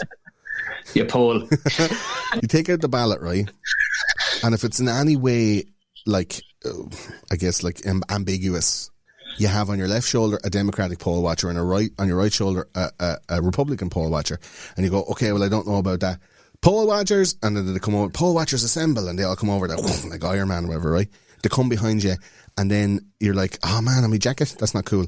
Here, have a look at this ballot. I knew you were going to fuck Have a look at this ballot. And the Democrat lad look at it, and the Republican lad look at it, and they say, okay, well, look, it looks like an X for Joe Biden. It's not totally fully for Joe, but like it's definitely in the ballpark. And then if the Republican poll watcher concedes, and the Democratic person like asserts themselves as that's a Joe Biden thing, and the Democrats, the Republican lads like, yeah, go on, it goes in the pile for Joe. But what was happening was there was no Republican lads being allowed in to places. They were being put out. They were kept like 150 feet away. They said you're allowed in the building, but you're not allowed to stand over our shoulders. Like so much impropriety, all this constitutional fucking shenanigans, right? So Trump is going at this election not on votes. And not on, trying to get people on fraud and trying to catch cunts, like bringing in boxes and stuff, because it's very difficult to prove. It's almost a criminal case at that point. It'll take ages. But there's a cut-off on the 13th of December where if Trump hasn't conceded the election, which he's supposed to do, then it goes to the Supreme Court and it goes to this system of decision that's made by the states themselves. So the states themselves will go, okay, well, we're not going to go with the Electoral College because the votes have been tampered with. We're going to go to kind of like a higher court decision panel. And in each state, then they're going to go, well, look, my constituents are Republican or my constituents are Democrat. Here's what I vote. I'm going to vote for Trump. So it ends up being like the states vote, and it's whoever gets like the 52, the most out of 52.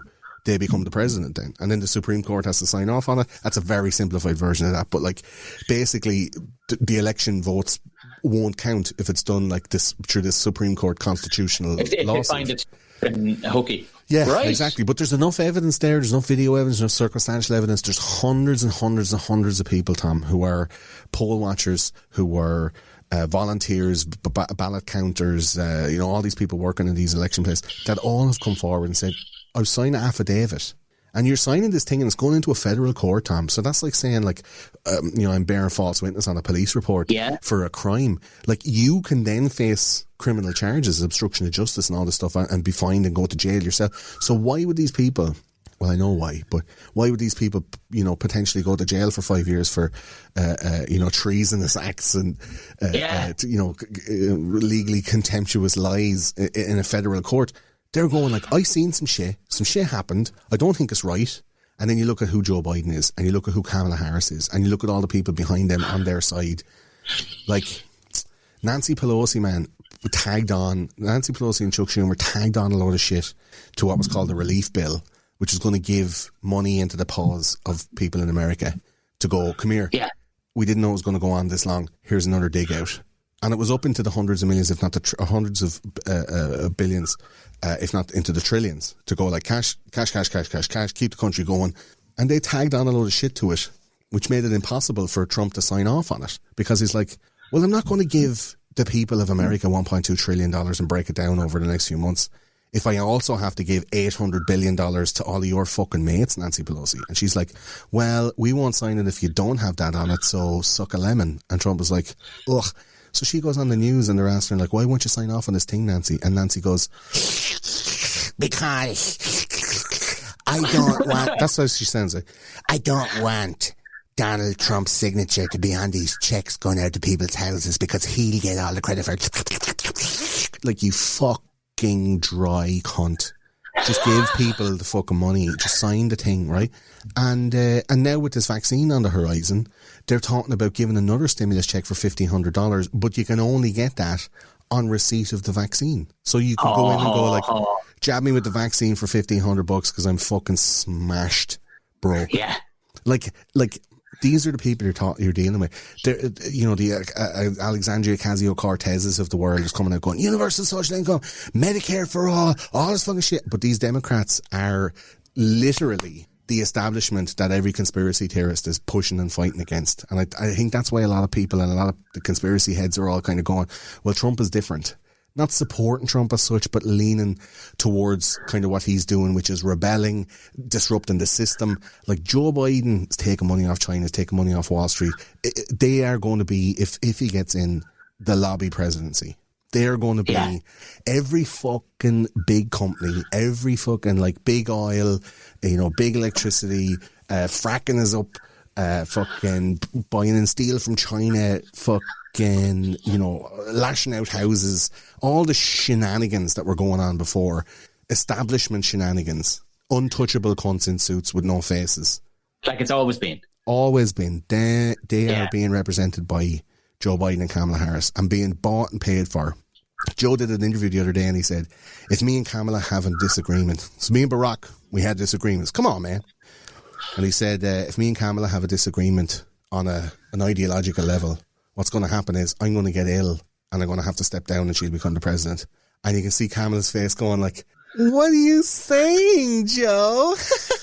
her weird, murderous, disingenuous laugh. Like, it's so mad, Tom.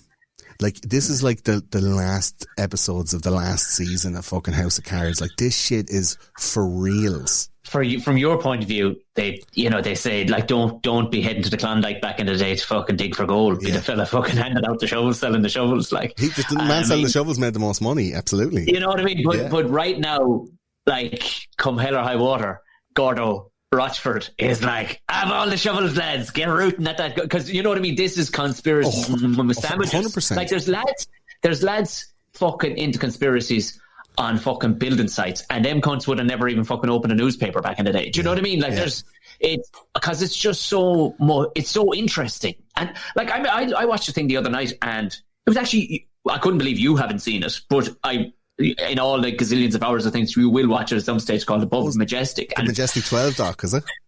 No, it's not. It's actually, they are mentioned at the beginning and going, okay, they're there. Now wait and you see what's above it. Right. Oh, and it fucked me like 2.5 hours later. And it was Rob Lowe, actually. Listen to Rob Lowe, his podcast. Great podcast too. Yeah. It's such a light little podcast to listen to. He's a wonderful man. He's a fucking wonderful man. But he taught, I listened to it, and there was just a little clip note in it going, well, the reason why fucking Trump isn't fucking well liked, obviously, he doesn't do he's a bad dancer too, really bad dancer. That's always going to stand against you in America. When you have good, but also they were saying, it was very dad at a wedding. It was very dad at a wedding. It is a rough watch, yeah. And he giving thumbs up like he is to the daughter of the bride. Yeah. Good girl. I paid for all this. Good girl. And I've 10 pints of fucking caroling in now, and I'm fucking locked. Caroling too, like. But the reason why he was out the fucking door was because he was rooting into things he shouldn't be rooting into. Like, he was willing. He wanted to basically see into the fuck. Now, I'm probably jumping too far ahead here, but he wanted to open up, because above him there was much more above him, the presidency, and he wanted to look-see, and then he wanted to look into things like, hold on, CIA. What the fuck were you doing over there? What the fuck are you doing over there? I tell you, Tom, the fucking shot. That's why he was getting a slap in the arse. They shot JFK because he wanted to smash the CIA into 1,000 pieces. That's what he said. It was a law to themselves. They are the deep state. They're the lads. They're part of the infrastructure. They're part of the apparatus that's running all the shit behind the scenes. The letter agencies, NSA, FBI, CIA, all that shit. Like, they're all running the fucking game behind the scenes. And when Trump got in first, the FBI made it their business to get him out by any means necessary. And I remember watching on C-SPAN, like watching the court proceedings with this book called Peter Strzok, who was like the assistant to the top dude in the FBI, Sorry. Assistant to the top dude in the FBI. And Peter Strzok is sitting in front of Congress, giggling, lying through his fucking teeth about this thing that they call the Steele dossier, which we'll all know as the Russian piss dossier, where there was a story where Trump got prostitutes to piss on the bed because of the Obama state or whatever. And it was just like part of a whole system to upend the Trump presidency after Hillary, because Hillary was supposed to take over 4 years ago. And this fucking, this Trojan horse was supposed to trundle on, and all of these controls and all this stuff.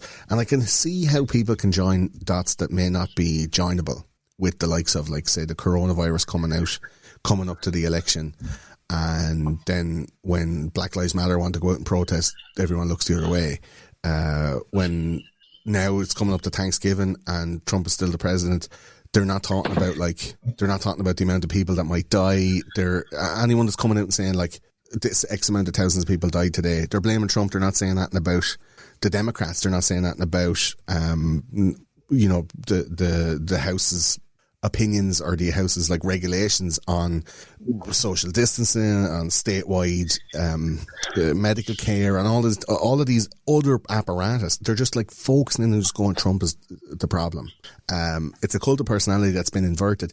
These motherfuckers were supposed to run the show for 4 more years, and Hillary got ousted. Trump was a disruptor, and they're like, we have to stop him. And there's lads at work in the letter agencies at the very highest level to make sure that he doesn't get another 4 years, because another 4 years of this is going to result in civil war, which wouldn't be bad for them either, because they get to impose more control mechanisms, you know, martial law and all that crack. It's going to result in definitely, one way or the other, there's going to be a massive economic downturn, a massive economic crash in 2021. It's absolutely inevitable. Like with what's going on now, that will upend the dollar, destroy the dollar, and allow a push towards a cashless society using, say, something like a system ratified cryptocurrency, right?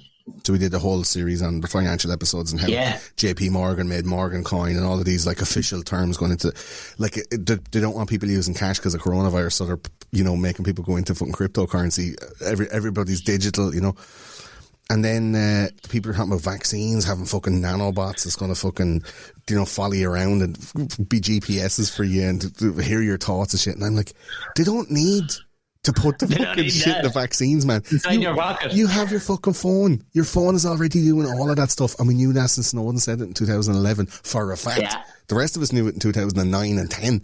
But like, he came out and said, this is happening. These are all CIA and NSA programs and functions where you can switch microphones on mobile devices, find people wherever they are, switch any camera in the fucking world on to see some cunt having a wank in a cave next to a dialysis machine. Like, it's going to happen.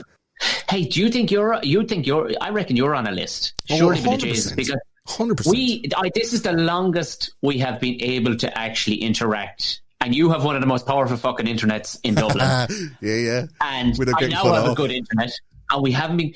When Gordo rings me on regular phone, there's always a weird tone about 4 or 5 seconds in. Every single fucking time.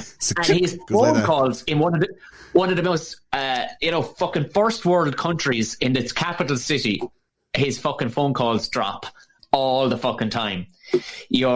So we speak sometimes on WhatsApp or whatever, but even that will fucking often drop in the middle of it. It's the most bizarre thing. But we were talking the other day and I said vaccine and the yoke just cut off immediately after I said word vaccine. But you know what, Tom? If you're worried about being on lists and you're worried about people listening to you talking about stuff and you're worried about not being able to talk about it because you're going to be put on a list or there's someone listening or someone is going to make it life difficult for you into the future, you might as well just fucking finish up. You might as well just roll it over, because this shit is going to be talked about. This shit is going to be heard. You're either going to hear it one way or the other, be it positive or negative. And if you're afraid of what might happen if you talk about a certain thing, they've already got you. And come here, I want to know, give us a fucking light sprinkling of some of the fucking big old shenanigans worldwide that the likes of the CIA have been up to, and maybe numbered crowds that we haven't fucking heard of. Like, we hear these phrases like, you know, fucking shadow army and and all the rest of it. I know we were forewarned by fucking was it Eisenhower said buys. Tis fucking bad news. Yeah. And the military industrial complex, as it's called, that's what Eisenhower warned us against. It doesn't just take in the military, and people have been bamboozled by that, you know. The intelligence agencies know so much about all of us, and with the voluntary adoption of and the commodification and weaponization of the ego, people have started to put themselves out there to tell all their stuff, to check in, as it were, to places. Now, there is, like, in the last maybe 2 years, a mass exodus from Facebook, but people are still into Instagram and they think it's something different. It's the same fucking company, right? And it actually says it up the start of it these days. I only noticed that the other day. It's like Instagram, Facebook. From Facebook. This is something I needed to ask you, because you definitely would know about this, and I know I'm cutting across you, but did you ever see that post I put up, that Paul Marsh? He Call of Duty. Did you ever? And I've talked about this in the podcast. Yes, your face is in Call of Duty World War II, 100%, and in another game as well, I think. They stole your face, bro. I've sent you that a couple of times. Yeah, you sent me the other one. Then you sent me the one from Advanced what's Warfare. the other one you drive? No, all right. Driver 76 as well, you're in, yeah. There's another one. It's all the one where you drive around banging hookers and Miami and Coke. Grand Theft Auto. Grand Theft Auto. Vice City. Yeah, the latest one of them. And I, a few times have gone, fuck off. Maybe it's just a generic white bloke. No. But when you sent it on to me a couple of more, it's like, somebody's... And I know a bloke who works for Rockstar or works for a competing crowd.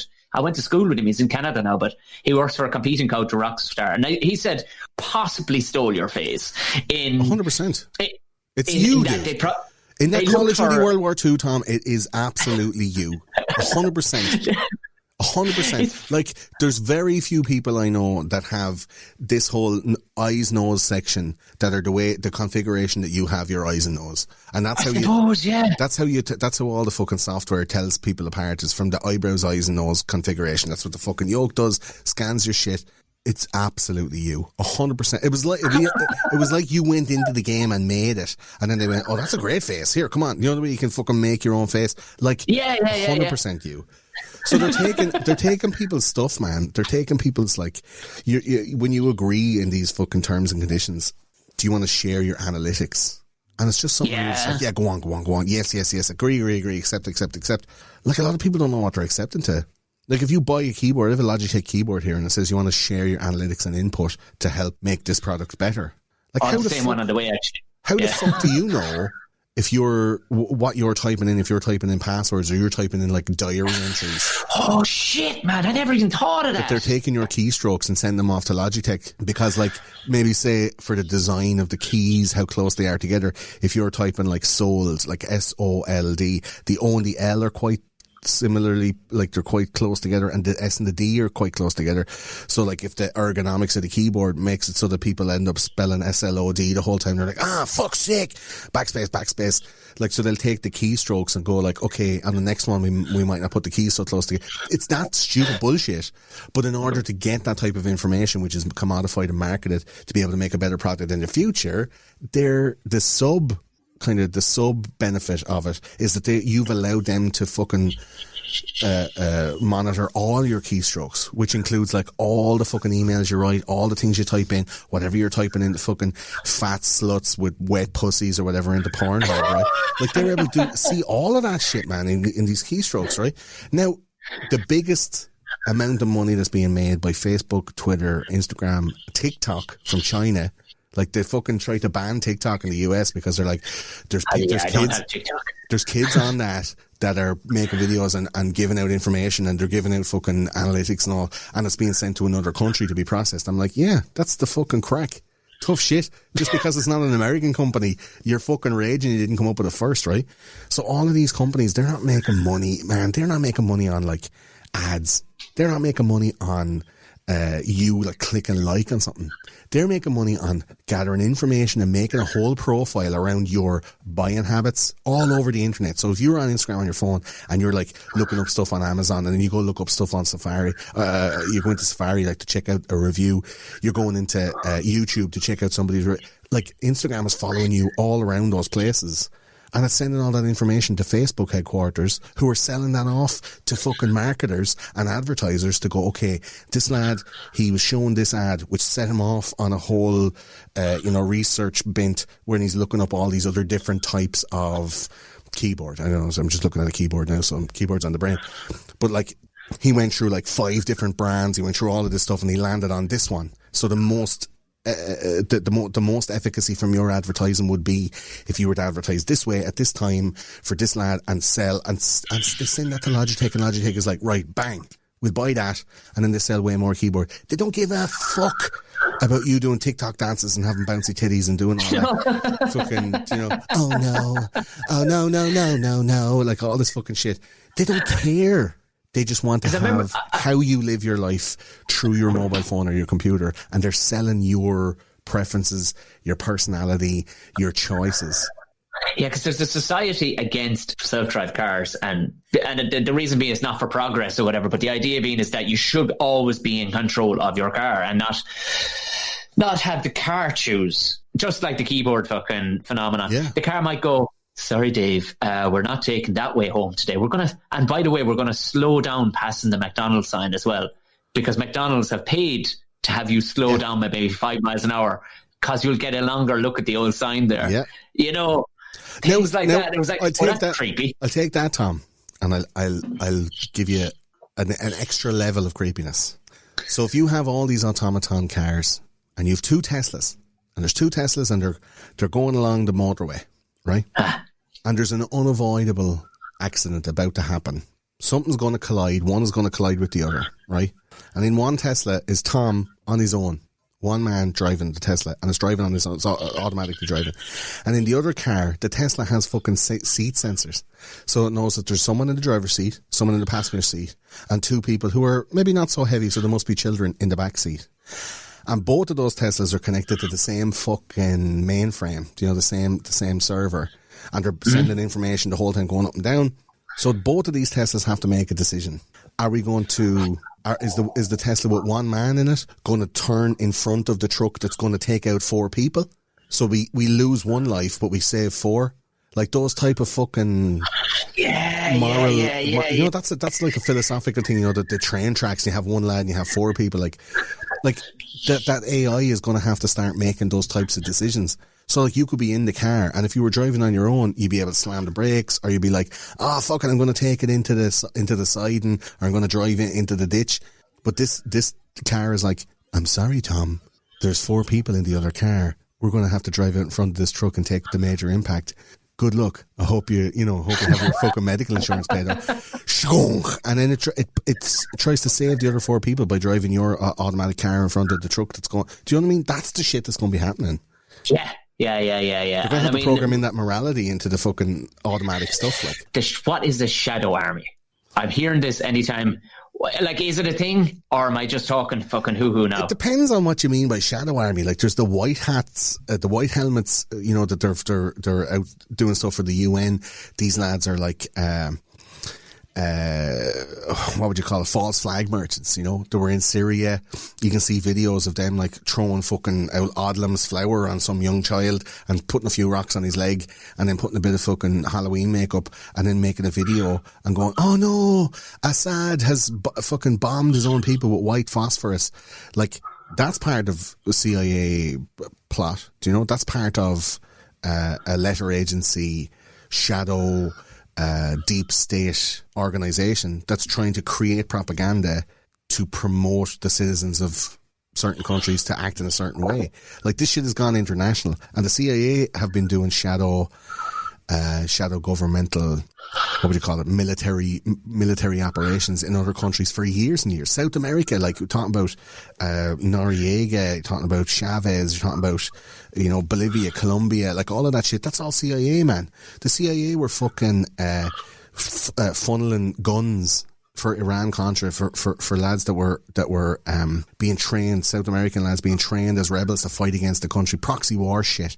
They were flying guns down to South America, and then of course they couldn't like, what's the point in flying back an empty plane? So they filled up the plane with cocaine, and they brought cocaine back into America. CIA planes brought cocaine back into America, which was then sold into the black community in California, and was turned into crack, and it made them all fucking shoot each other or die or incarcerated tens of thousands of black lads, because they were all into this fucking crack cocaine. But that was the CIA that was providing for, and that's like documented on the record. Like, we're going to be doing an episode about Barry Seal and the CIA. Oh, Barry Seal, yeah. Freeway Ricky Ross. Like, that shit is happening all the time. Look what we're doing in fucking Afghanistan. Like, they started, 9/11 wasn't about oil, really. A little bit about oil, but mostly it was about getting into Afghanistan and having a perpetual war, which is still going on now. Like, there's sons of the men who went to the war first that are now going to the war. Like, sons of those men who went. I mean, what's the overall outcome? Is that they want to just be like selling military fucking wires into us, like Tony Stark's father? No, stuff kind of, In Afghanistan? Afghanistan is the biggest heroin producing country in the world now. Oh, of course, yeah, Jesus. They're fucking hopping the poppies out of it. Poppy hopping. Fucking lashing it out, making a fortune. And what happens is they sell all these drugs, they sell all these services, right? They make a bunch of cash money, and it's all for black ops. So they have to pay lads stuff, but they don't want it to be on the books. People are doing some shit. They start fucking making money off millions of dollars off drugs, and then they keep it all off the books, and they pay lads behind the scenes to go like, here, how much will it cost for you to go in and assassinate that cunt? Or like 300,000. All right, we made that in 5 days selling heroin. There you go. It's 300 grand. And what ultimately, who's benefiting at the end of it? Like, if the CIA is a group, like, is there a board of directors who are all going, lads, we're after making a fucking killing this year? Well, this is the Majestic 12. Like, what's above that? What's above Majestic 12? This is the great question I ask all the time. Like, who wins? Who's the winner here? If Joe Biden gets in, who's going to benefit? And you invariably have to follow the money. Like, China are going to get a nice chunk of change and a nice bit of business is going to be done. All of the things that Trump undid, like the TPP and all of this kind of stuff, it's basically like, for want of a better term, it's a new world order. They want a one world government. They want total control. They want, and having like a global pandemic is a really nice kind of stick to bait people with, to be able to have control over every single country. Like the WHO, the WHO are a non-military organization that has the most power of any group in the whole world right now. Like what they say dictates national and international policies in 195 countries. Whoever runs the WHO runs the world right now. And Bill Gates has a massive chunk of change invested in the WHO, but then he also has a massive chunk of change invested into the vaccine and the companies that are creating the vaccine. His wealth has doubled in the last 9 months, personally, and he's out there banging on about, like, let's fucking get this shit done. Come on, the whole world needs to get inoculated with this shit. And if it's just about money, I mean, that's a real low blow. Like, that's real lowest common denominator shit if it's just a greedy cunt about money. I don't think it is. I think it's about control. Some people are saying this RNA vaccine is going to be, get ready if you get your podcast pulled off, by the way. The RNA vaccine is going to come in and it's going to affect the cells of placentas being created in pregnant women, so that people are just going to be having miscarriages all over the place because the RNA parts of the vaccine are fucked up. And like there's so much stuff linked to this, like oligarchical global control, and Trump was a real disruptor of that. But with Kamala and Joe in place, all the business interests, all the political interests, all the secret behind the scenes shit. Like, think about how many people Trump fired from the FBI, including from the top brass all the way down, because he's like, rotten apple, you're gone. And then there was lads that came out, like General Michael Flynn, who came out and said, like, I'm a whistleblower, I'm talking about all of this shit, and he was supposed to be kept quiet. And who was the man that outed Michael Flynn and ended up having him be arrested, be, put up for perjury, put up for all this fucking shit? Joe Biden accidentally slipped his name out. And now General Flynn and his lawyer Sidney Powell are holding hands with Rudy Giuliani at all of these election fraud press conferences and going like, we have the information, we knew this shit was coming, it couldn't not come. There's a whole group, there's a whole faction that are pushing back against this oligarchical global control. Because what anybody wants is control, man. Money for some people is infinite. Like, some people have infinite money. Like, what do you do if you have infinite money? You can't. Some people for no amount of money will do what you want them to do. So how do you get control over those people to get them to do that shit? Some people are tick. Some people are tick, and you can carrot and stick them motherfuckers, or you can be like, come here, if you do this, I'll give you this. Yeah, okay. And they'll just do it. But some people won't. So how do you get those people to do what you want to do? You have to get something on them. You have to find a way to be able to push their buttons. First of all, you have to find out what their buttons are and then push them. So it's like the whole system is being created to gather as much information on people to be able to create a bespoke set of propaganda, to be able to manipulate people, be able to control people at a personal level to do whatever they want to do. And we saw a little slice of it with the likes of Cambridge Analytica in 2016. Like, think about how far shit has come in 4 years. Like, Cambridge Analytica now is like Fisher Price fucking stickle bricks shit. Stop. Now the shit they have is phenomenal. Scary, I would imagine. And that's the thing I ask all the time on the podcast, Tom. Like, where are we going and why? Who's the enemy? What's going on? Yeah.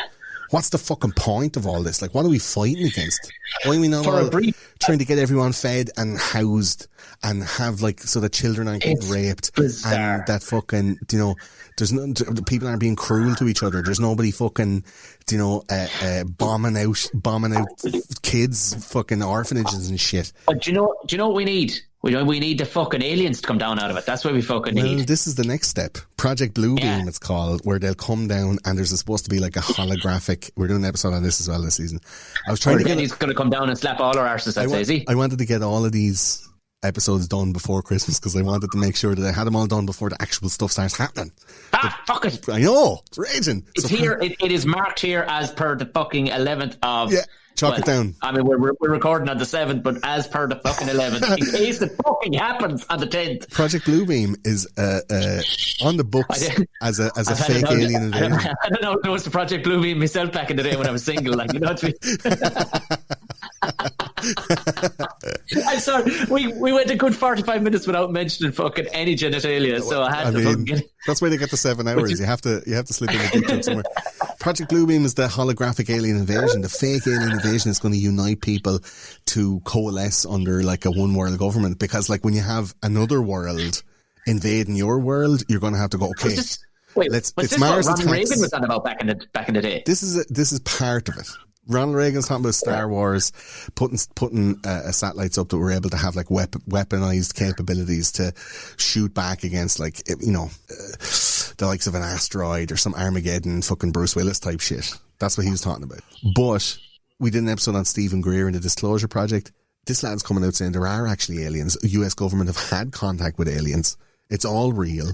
And if we start shooting at them, they're going to fucking destroy us all. Like, it's so deep. But the Project Bluebeam thing, to be specific, is a fake alien invasion perpetrated by the American or the Chinese government, where they're able to broadcast images of like Independence Day, like intergalactic war cruisers that are going to come down and be like, you must obey Lord Zod or whatever. And you're like, oh my God, who's going to save us? And then the American government is fucking, you know, sidle in like Clint Eastwood and go, well, if you give me all your freedoms, I'll give you security. Like this. And you're like, what do you mean by freedoms? Well, you're going to have to stay inside your house all the time.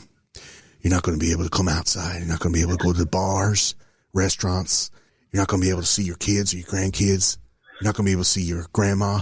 Can't go to the cinema.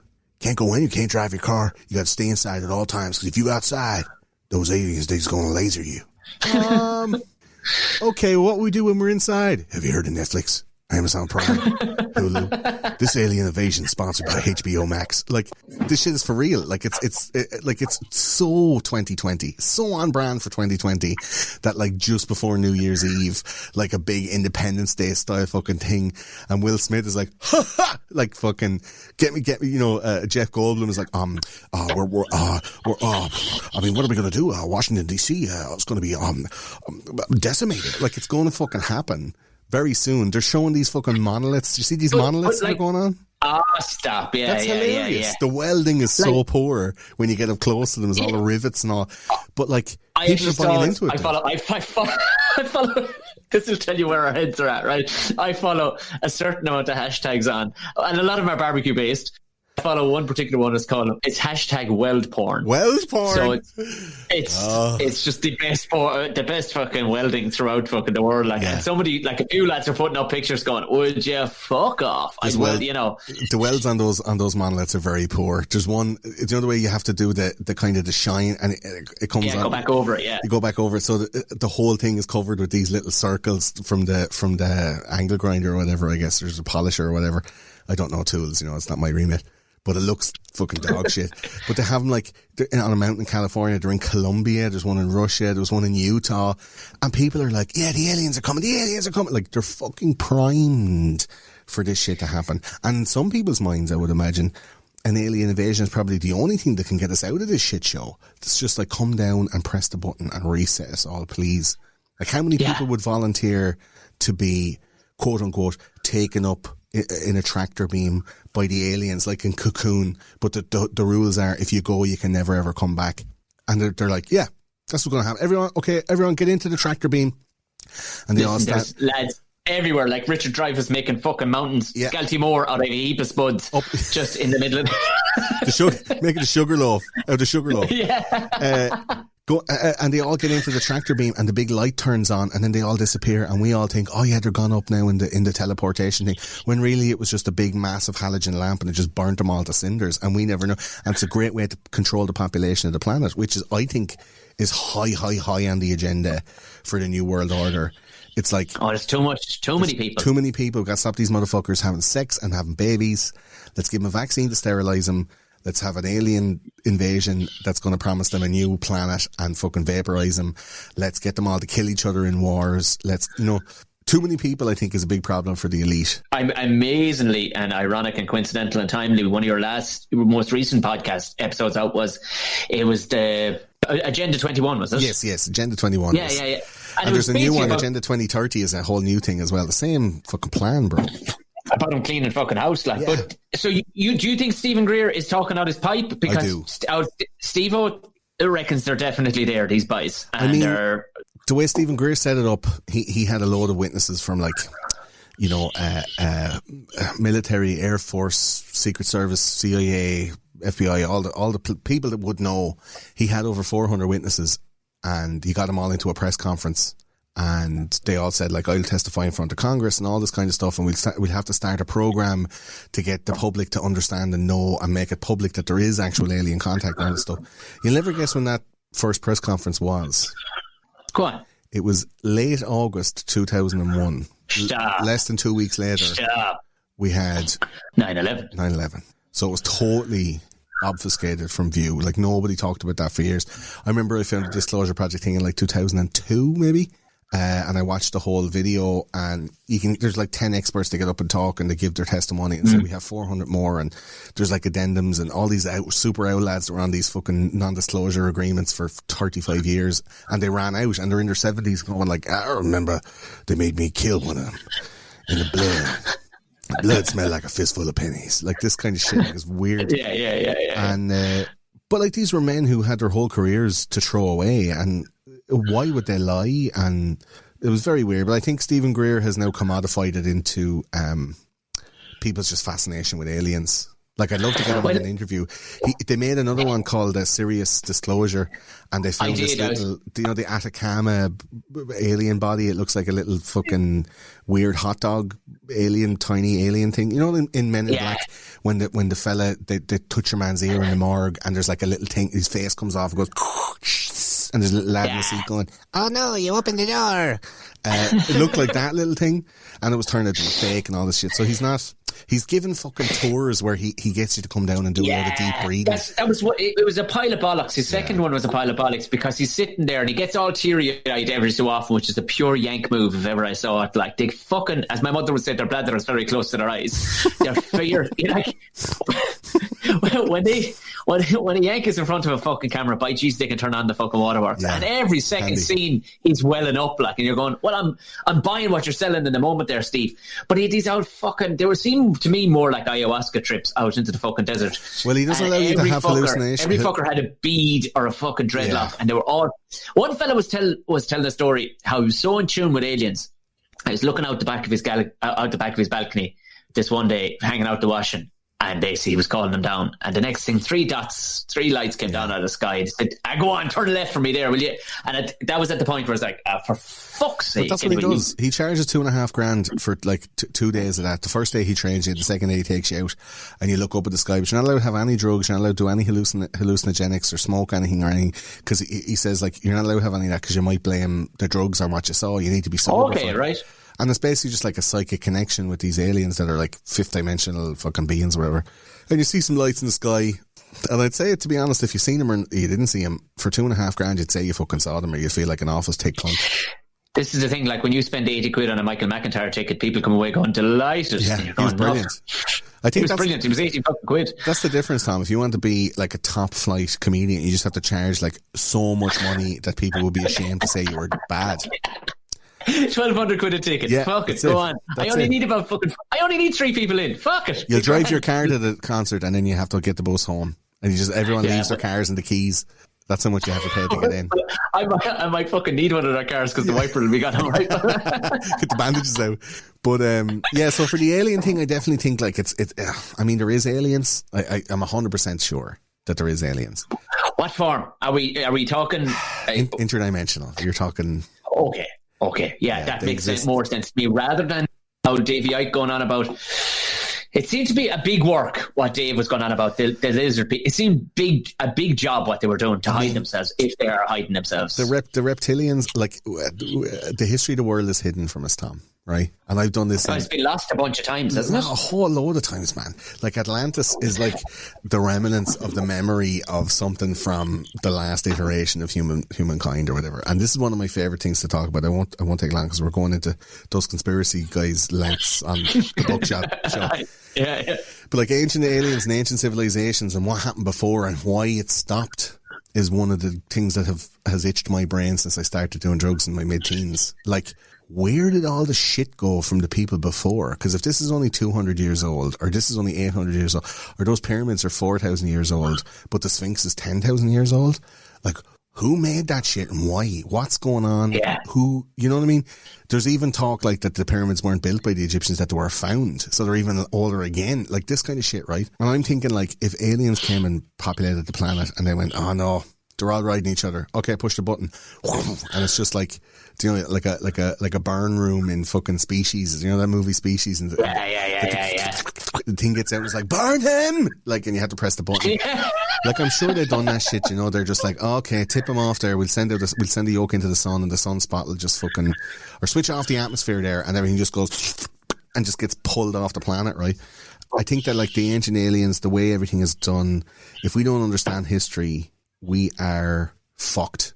If we don't understand, even in our own short history, the last 70 years, you can see these skills, practices, techniques and methods of control of a country first, and then an ideology, then like a culture, and then a globe. Like it's growing and growing and growing. And with the advent of like stuff like the internet, a message now can come from one person and go to absolutely everybody if they should so wish. Like it's a natural evolution of control. Like Hitler used to give out free radios, and they used to pump music out on the radio so people have them turned on all the time, just in case he wanted to tell everybody something. But they had to have something to keep them switched on. So they'd put music on, and they get music for free. They got the radio for free, they got the music for free, but the propaganda was the thing that cost them. Do you know? Yeah. So like that's what we're at now. We're at peak society. We're peak culture. And how many times have we got here? How many times have we been on the precipice of destruction? We've seen like the Roman Empire, the Greek Empire, all the ancient Chinese dynasties, and you know the Middle East fucking going from like, you know, Towers of Babel to fucking Towers of Rubble.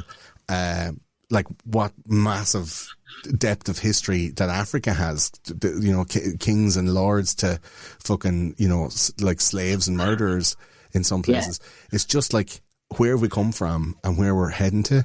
If you understand where we've come from, it's a lot easier to understand what's happening and why.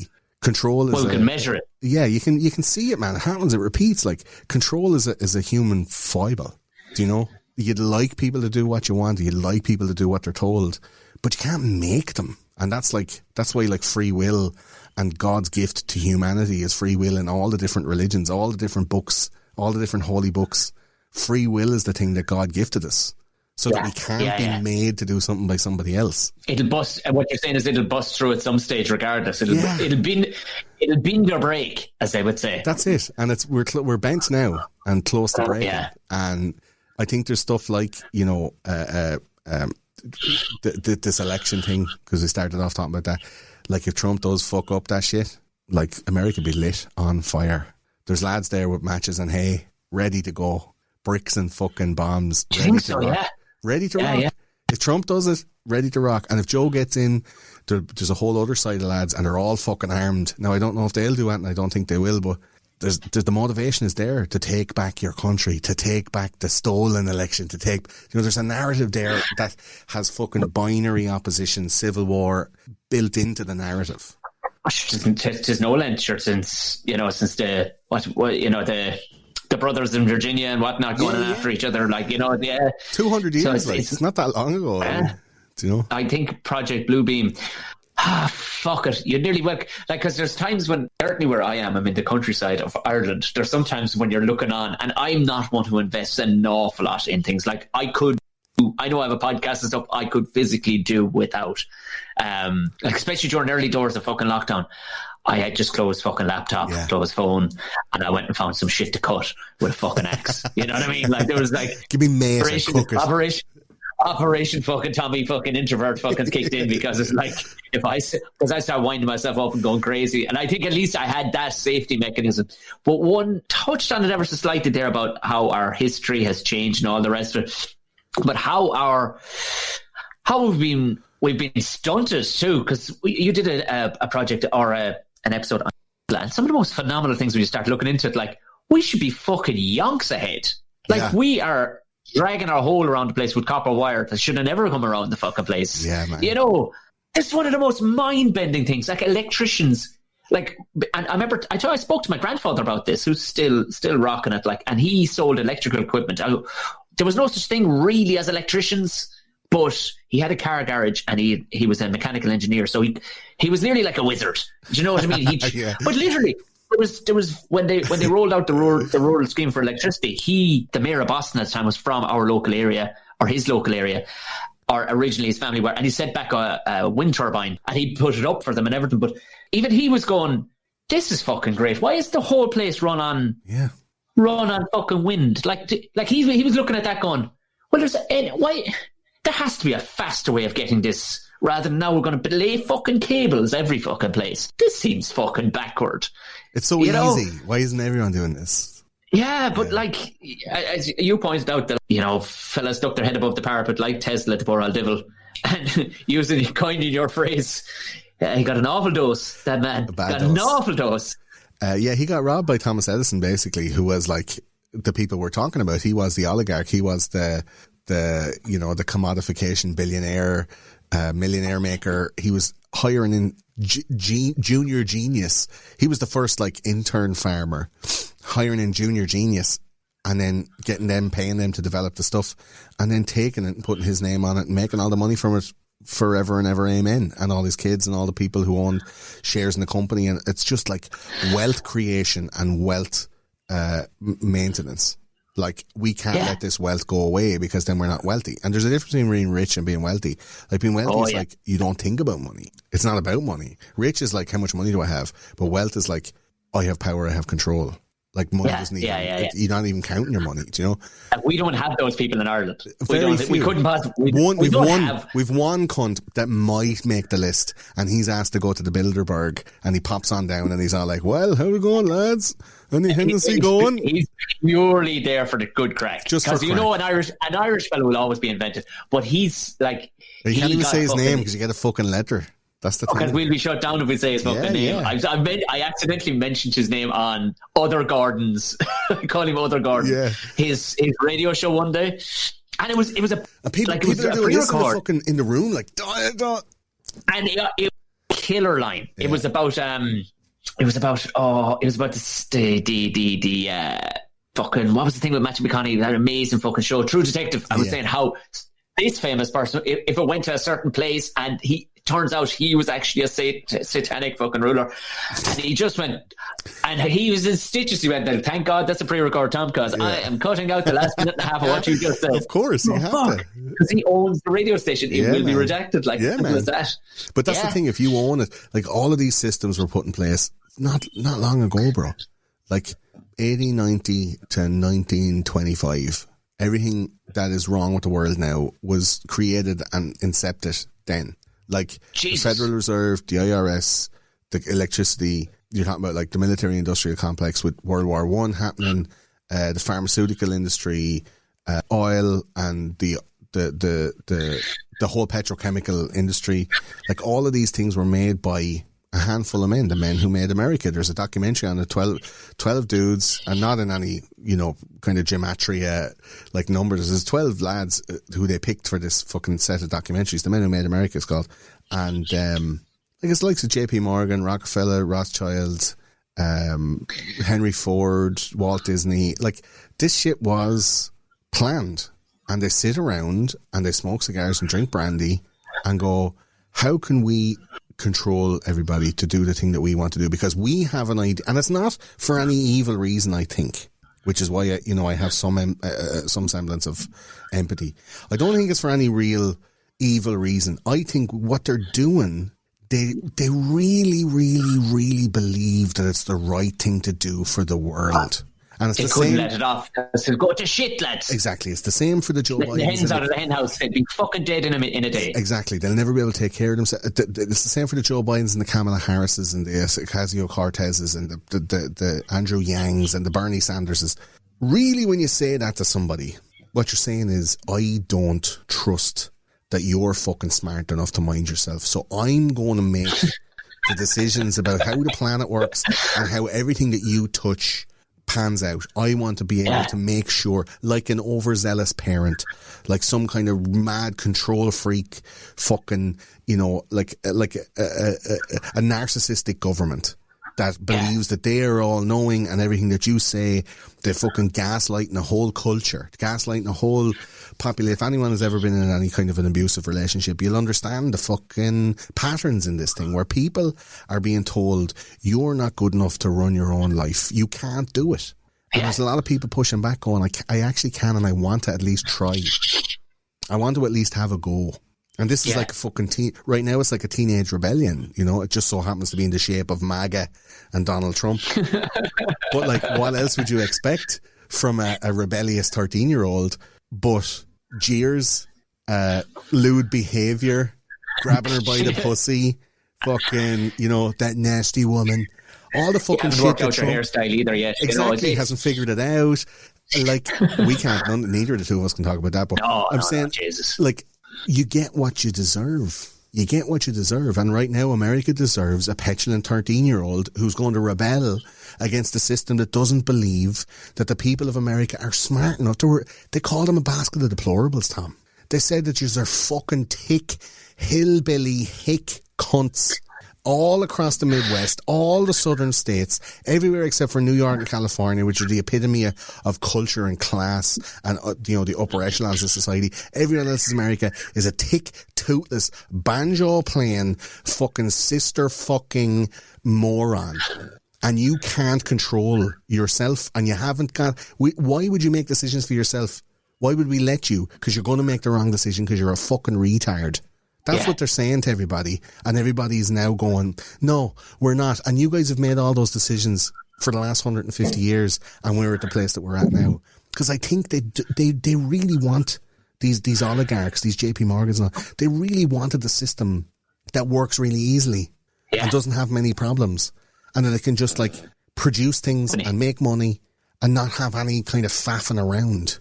But the faffing around that's the fucking best part of life, man. Yeah. The faffing is the fucking crack. Like, that's being able to just go, I'm not going to go to school to be a 9-to-5er until I'm 18 to go and learn to be a 9-to-5er. I'm not going to industrialise my life in order to be like a meat bag of production. I'm going to learn how to play the piano, and I'm going to travel around the whole world busking for my whole life and having a bit of crack, playing random pianos and making videos about it and putting it on the internet. There's a lad that does that. That's his whole life. And he goes to all of these different train stations and plays these pianos and all of these train stations all over the world. Goes into hotels and plays the piano, and people are like, "Oh my God, it's amazing!" And the video, that's his life. He chose to do that. Oh, I know the fella. Yeah. He has fucking gazillions of fucking views. But he is. Yeah, he is fucking class. I mean, I chap on the podcast one time, and he was just... I do tend to pick people that I find interesting, but Dan Elliott, his name, is a singer. Young chap, maybe 24, 25. And I remember he told me just one brief story of how... I said, why singing? Why? He went, fucking, what the fuck not? I'm able to pick up a few... He's able to pick up a few gigs, right? And he had about 4 solid gigs around town, 4 nights of the week, covered it. 24-year-old's fucking wages doesn't need a lot, And he said this one time, it was proven to him he was doing the right thing when he was playing in the Keys. He had an hour or 2 hour gig in the Keys in the bar. Yeah. And a couple came up to him, they're from New Zealand. They said, we're after getting engaged. You're fucking amazing. I'd love you to play at our wedding. He went, oh yeah, not a bother. Anyway, whatever, Wonderwall. They took his fucking card. Well, lo and behold, following day, email comes in. Can you make it to fucking Christchurch or wherever they were, or Auckland? Here's your plane ticket, the whole fucking lot. Flew him down first class. Get the fuck. And got in there 4 days early, played a couple of rounds of golf, saw us with the family, played at the wedding, and then decided, there's my guitar on my back. Why the fuck would I head home this minute? He's driving now with neither chick nor child at home. And he toddled around New Zealand he doesn't even fully know how long he fucking stayed around New Zealand. Just going into a bar and going, here, guitar there. What do you reckon? Couple of pints in the dinner? Jeez, I will. And maybe $50, lovely job. I'll play away. And he did that. And you're going, why wouldn't you? But what more do you need? Like, do you feel when you were in school, do you feel that you were, what would you say, corralled, harangued into the life that you had up until about, say, 24? I met you, I think, when you were like 24 or 25, and you were like, the wheels are off this fucking thing now, let's just see what happens. But up until then... But the wheels have been shot. Shot off. I mean? That's, yeah. No, they had been shot off. I didn't go, I'm going to pull in and get some new wheels. No, the fuck. I hit a road spikes and they fucking burst everything under the fucking thing. Now, I was clipping about 170 miles an hour for a few years at that stage, you know what I mean? So they were fucking, the wires were coming out through them already, so... Do you think school and that whole, like, industrialization, like going into your careers thing, and they're like, right, well, what would you be good at making or doing? Oh, sure. How can we turn you into a productive member of society? Like, do you feel that was you were harangued? They handed us around a fucking thing. I mean, it's Middle Ireland, you know, where we are. It's Middle fucking Ireland. They're going, well, what the fuck are you going to do? You're going to have to go. You can go up the road and work in a factory if you want, or you can get yourself to college. And both myself and my brother were sent to fucking. You're more or less harangued, because before you know it, all your mates are doing construction. Yeah. All the girls are doing fucking pharmaceuticals. You know what I mean? That's the way it was. The money was in it at the time, so you were like, well, this is big now. Let's study to do this now, without ever any kind of like, maybe this might stop someday, or will it be this good forever? Like, no. Just go in there to that other building that looks like this building. Go in there, stay there for a while, and when you come out, fucking build more of these fucking things here. Yeah. And there'll be loads of money for you, because money's a great thing. You're like, what? It's a great thing. Our parents were ignorant of the thing, because they're going, have to do with it. Yeah. Do you know? But you're children. You're children when you're being told this, so you don't fucking know any. You can't with any confidence say to, like, I don't know, from 1900, how many generations in Ireland? Maybe 8? You can't say to 8 generations back, this is not I'm going to do something different. I'm going to buck the trend. Like, I'm a trend booker. At 16, 15, you can't, like, how many people are strong enough to go like, nah, man, I'm not doing this shit. I'm out. Yeah. So very difficult to fucking buck that trend. And that's what people are counting on. Especially here too, because here with the CAO form, like, I remember the cousins telling me, like, when they went to college for the first year, you're fluting around a bit, like, of course you are. Which I thought was it's a great idea. You're trying to get your dick sucked and finding out how much you can drink before you die from it. That's the whole first year of college. Like, you have to have it picked by fucking 16, 17. What your plans are. Yeah. And sure, who the fuck knows? No, it worked out all right in the that I was in college, and I'm glad I got some life experience and all the rest of it. But I don't know, being better off fucking. There was never an opportunity to play any music. It was not a very cultural fucking place. Yeah. You know, I know you come from a music background, but dude, I pushed so hard against everything in my life to be able to do that. I absolutely. How fucking genetic or what's in you? I just abdicated from society, man. I just jettisoned everything. I was just like, I'm out. Pull that parachute. I'm not doing that shit. If I'm going to college, I'm going to go to a place where I can buy drugs easily. I was the lad who was asking for the fucking key of the school off the principal on a Friday morning, because on the Saturday morning we were getting in to go in to do band practice in the music room, and the principal of the school gave me the fucking key of the school and the alarm code. And I was in, bringing in fucking amps and guitars, and 2 lads from another school. Come on, we go in. And we had the whole place to our fucking selves, run around the halls. Like, it was deadly. But, like, nobody else would think to ask to do it. And I asked, and he was so surprised. He was like, yeah, okay, that's weird, but yeah, there you go. Do you know, like, I was organising gigs in Wexford Town in pubs at 15, going in without a hair on my balls or my chin, and walking up to a grown publican who's weathered in the business for years in a pub that's reasonably quiet and not very well, you know, patronised, and going up and going, hello, mister, would you be able to go and play my songs and sing my songs in your pub on a Friday? And he's like, what age are you? I'm old enough. All right, go on then. I keep all the money off the bar, and how much you charge on the door? £4. Okay, all right. £4. No more than that. Okay.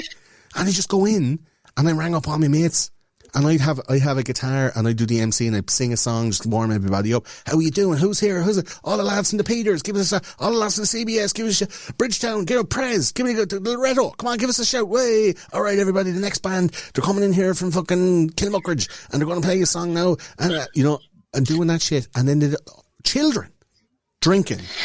And children playing music.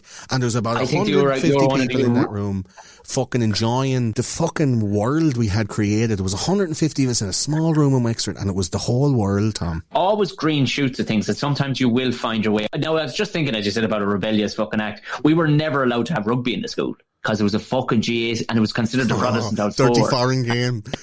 Yeah, and your man just wouldn't fucking have it. We weren't posh lads. Like, I know people listen to this and go, it's only posh. No, where rugby was played with us became big in Limerick and Tipperary because occupying forces back when, British rule in the late parts of the 1800s and early parts of the 1900s, there was occupying forces. And the only way to get a cut off these fuckers and beat the living shit out of them was to actually play a physical sport that they had. And that was rugby. Are you talking about like in those movies when the prisoners get to play the guards? Yeah, literally. That's how rugby became so big in Limerick. I mean, Limerick is not known for its fucking wealth or its grandeur, but it is the home of fucking rugby. And I remember the principal that took over in sixth year. I canvassed him basically. I says, you fucking have to let us have this. He went, well, it's entirely up to you to organise. And I remember it made men of us, because the whole school got on board because they were on for whatever. Yeah. And we went on and we won the provincial fucking final and everything. I remember my final speech. Remember the Titans or some shit. It was the fast story. We managed to bring in a guy that was playing for Ireland at the time to actually coach us. It would beat the shit out of everybody because we had a bunch of good guys going. But I remember that, like, there were 700 students at our school and they were all at it that day. And I remember the final bit of my speech, I went, and by the way, we've tomorrow off. And I remember walking off with the trophy.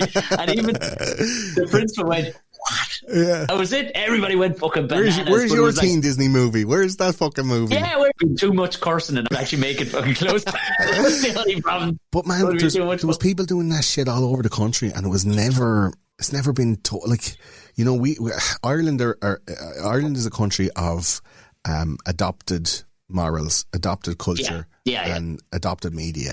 We create our own stuff, but I mean, it's commodified. We're still very new. We're still very new, but like new, still, I think it's like, do you know that girl that sings at the Fesh, and she's a great singer, but she's just not confident enough to do it like. Well, if you look how she's not going to push hard. If you look where we are geographically, do you ever see people, when a couple will be walking with their young little kid down the beach and they've got either hand and they go 1, 2, 3, 4, whee, and they lift it.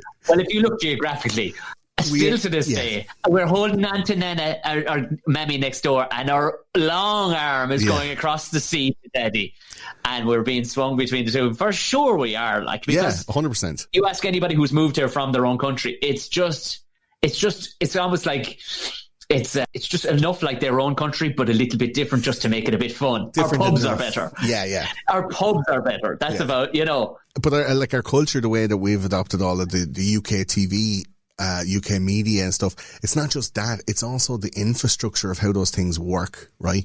Yeah. So like, if you're a musician, you have to go through the same kind of hoops that, say, an American city would go through in order to be like, pushed up the marketing ladder, let's say, and then be signed and you get your record contract and then you go on tour and blah blah blah. Like, it's easy enough to do, but in the times when we had very talented people in the 70s, the 80s, the early 90s, those infrastructures were not there. We were very backward. While at the same time, the UK and America were creating those infrastructures that we now rely on as like the ubiquitous structure of how the entertainment industry works, which is corrupt to its core, but that's a different story. So like, I do strongly feel that Wexford Town, I think I've said it before, Wexford Town was as packed with talent and as packed with dedicated and talented and like fastidious and hard-working musicians that could have been globally famous now. As much as, say, Seattle was at the same time in the 90s, and they're producing bands like, I don't know, like Jane's Addiction and Nirvana and that kind of grunge scene. Like, Wexford had that as well. I'm learning, my girlfriend is from Mayo. I hang around with a lot of people from Mayo now, and I'm starting to see that Ballina also had a very similar, hyper-talented, super-focused music scene. And I'm sure there's 10 other cities in Ireland that I don't know people from that had a very similar story. I thought Wexford was unique in that. But there's loads of people. But if you didn't live in Dublin, Tom, if you didn't play in front of the right lad smoking a cigar, if you weren't fucking, U2, or you weren't Enya, or you weren't some other fucking shit in the 90s or 80s, like, what was it? My Bloody Valentine, maybe something like that. If you weren't exactly the right thing, you were always the Irish band or whatever. If you weren't exactly the right thing, you were nowhere. The infrastructure wasn't there, and it kind of still hasn't fixed itself from that. There's still and there was moments where it was kind of coming, that I think, and then it kind of it tanked again. Like, even to not be even as trendy, but if you look, the exact same story, there's to this day isn't even hardly a plaque up for the Clancy brothers. Yes, yeah. And the Clancy brothers, we make them or whatever, they're from Carrick-on-Shore, and they wore the woolly jumpers and they sang the Wild Mountain Time, and a bit hokey, but they packed Carnegie fucking Hall. Yeah. Like Liam Clancy took the piss out of JFK sitting in the front row. He was that big, his balls were that big, he could take the piss. So they were big news. And still to this day, like, there's barely a fucking mention in their hometown. Like, there should be at least a parochial hall named after him, Luke Kelly, obviously he's getting his kudos now, but like, he's really only famous in Ireland and maybe a bit of England, a small bit of America, but like a global talent. Never there was before, like Luke Kelly. Like, unbelievable. And talking about Irish culture, like, what are they saying? There's 40 million Irish people all around the globe, descendants, like direct descendants, like, if there's that amount of people, surely he should have had that kind of exposure. And I'm just thinking about, lads like us in this day and age, in this time when you can turn on a fucking box of light in the corner and talk into a microphone and then press go, and then the whole cunts in Trinidad and Tobago are listening to you. Right? Like, this is we've surpassed that time, but in tandem with that, there is also the reflux of that ability to be global, is that the globe is becoming smaller. And as it's becoming smaller, it's becoming easier to control using those mechanisms of communication. Like, it's almost like they gave us the tools to communicate with each other just to see what would happen, and then took all the best of us and went, no, we're going to keep you now under this net of what you're allowed to say, where you're allowed to go, what you're allowed to do. It's almost like, Pol Pot and the Khmer Rouge in Cambodia. Like, Pol Pot was he doesn't get a look in. I think he's definitely in the top 5 of world dictators, like super dictator. As Bill Burr did a bit on that, and he went, "This is Pol Pot. They're retiring that cunt's jersey. That jersey is fucking retired. He's in the Hall of Fame." And never. He's never mentioned. His kill list is off the fucking charts. He's up to 8 figures, man. He's up to Stalin levels, right? But he used to go and kill cunts that had glasses on because he thought, like, they were more intelligent. He didn't want anybody, coming in and fucking with his system. So he's like, anyone who wears glasses, you're dead. Huh? He was spot on, wasn't he? Yeah. I mean, like, quick. Yes. So anyway, say that. Quick, take off your glasses. And you can't. Does that say police? I can't see it. But so he killed all the cunts with glasses. I mean, is it not very similar to what's happening now with censorship online? That there's people being afforded the system and left with the system kind of like without like parameters, without any fences for about 6 or 7 years, and all the cream rose to the top. And then all of a sudden, something happened culturally, and we're able to switch that off and go, okay, we're going to take all this cream and we're going to separate that shit into acceptable cream and non-acceptable cream. And everybody else can fuck off. Like, that's what's after happening. They let everybody get famous, to get successful, to get popular. And then the shit that they don't agree with, they'll go, well, you're the only one that can get this popular talking about this thing. Bye-bye. And you're gone. Mm-hmm. They're cutting cunts off YouTube, cutting off podcasts, cutting off all. Alex Jones was going for 30 years before he got kicked off the internet. 30 years. Yeah. At that stage, it's just time to fuck. When you've been 30 years on the internet, like you've made the fucking internet. Like, but he's one of the most famous conspiracy theorists. David Icke, the same. Like, the two boys, I don't agree with everything they say now. You have to fucking preface everything with that nowadays. But like, the two boys are going for 30, if not probably 40 years. Like, Alex Jones started in radio in Texas in the late 80s. Like, that's a fucking long time. And it only got switched off in the last 2 or 3 years, the two of them. because they're saying the wrong thing. They were allowed to become like Alex Jones is like fucking the biggest conspiracy theorist. Everybody knows him, like, and still, bye-bye. Do you know? It's about control, Tom. It's a fucking weird thing. And I really push back against it and have done from a very young age. Like, I don't want to be controlled. And there's a lot of people out there that don't want to be. And it's not a thing that you can put your finger on, but a lot of people can feel it. They can feel something wrong is happening. They're trying to justify it by going, I don't want a vaccine. I don't want a mask. I'm rebelling. I'm a 13-year-old. I'm pushing back against this fucking bullshit. You can't tell me that I'm not worth what I think I'm worth. And there's a lot of people being told, you're not worth anything, so do as you're told. Yeah. And they're like, I don't agree. That's what's happening. Yeah, and as you said, like a personable level, you know. As you said, I think people are only made of one way. I don't think you can bend people. We haven't evolved to that. And it was interesting just to reiterate your point. A friend of mine is a producer, and he's Scottish, and he was saying about this time last year, and he just saw a kid in their school. He'd done a fucking weekend outside the school while walking past. He did a fucking a Nazi goose step. Oh yeah, for the crack. Being a fucking wally, but he's fucking 13. Like, he probably just learned about it, and he's like, "This is hilarious." When you're 13, you do whatever. You're just a kid who happens to. You might have a wispy little moustache blowing in the wind. You're doing all, like, honest to God, the amount of, like, a 13 when we're all getting togged off in the fucking train. Every one of us was doing the helicopter into each other's faces, and just then, just when you turn around, fuck, helicopter. Now we know the reason why you wanted to get rugby into your school. That's just for lads, helicopter me. Stop, Tom. We're not going to helicopter you, for fuck's sake. Go on, lads. By the way, Tom, get out. We're teachers. You can't be fucking in here anyway. Who let you into the staff room? He thought, there was uproar because all the adults were saying that's fucking disgraceful. There's Hindu kids going to that school, and there's fucking Jewish kids going to the school, and every one of the kids came out because the kid was being expelled. All the kids, regardless of background, went, this, and these are all young kids. This, by the way, is a pile of bullshit invented by you fuckos in your 20s. We're kids, and we should decide. He was having a good time. Yes, a bit of a flute for doing it, but who gives a fuck? Yeah. So I think there's that weird generation. I don't know what they'd be called, generation maybe X or whatever, but they would be, there seems to be a band of like a 10-year fucking band where they were like, like cardigan wearing, fucking shouting, fucking Nora's at the fucking. And now it's gone to these kids, and they're going, they're nearly in 10, they're talking to the people in their 50s and 40s going, she was only acting a maggot. You get boomers, which are our parents. You get Generation X, which are the lads who are in their mid-40s to kind of late 50s. Then you have the millennials, which technically is us. We're technically millennials, but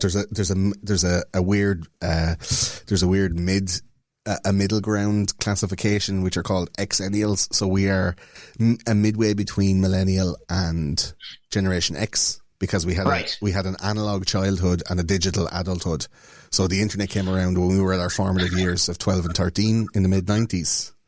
So we got that middle ground, and then after that, and the millennials go all the way up to, I think, 2000, and now we're into 2020, where you have Generation Z, and this Generation Z are coming out as fully fledged adults at 18 and going, come here, you know what, fuck off, I'm not listening to that shite. But the age difference is there's people in their mid 30s who are in now quite powerful positions in the companies that they're in, whereas 10 years ago when we were talking about like the boom and bust, they were fucked in that, but they were only 18 when that happened. And I think that did have some kind of weird like psychological effects where they're like, I think so. I was without control there. I didn't have control there.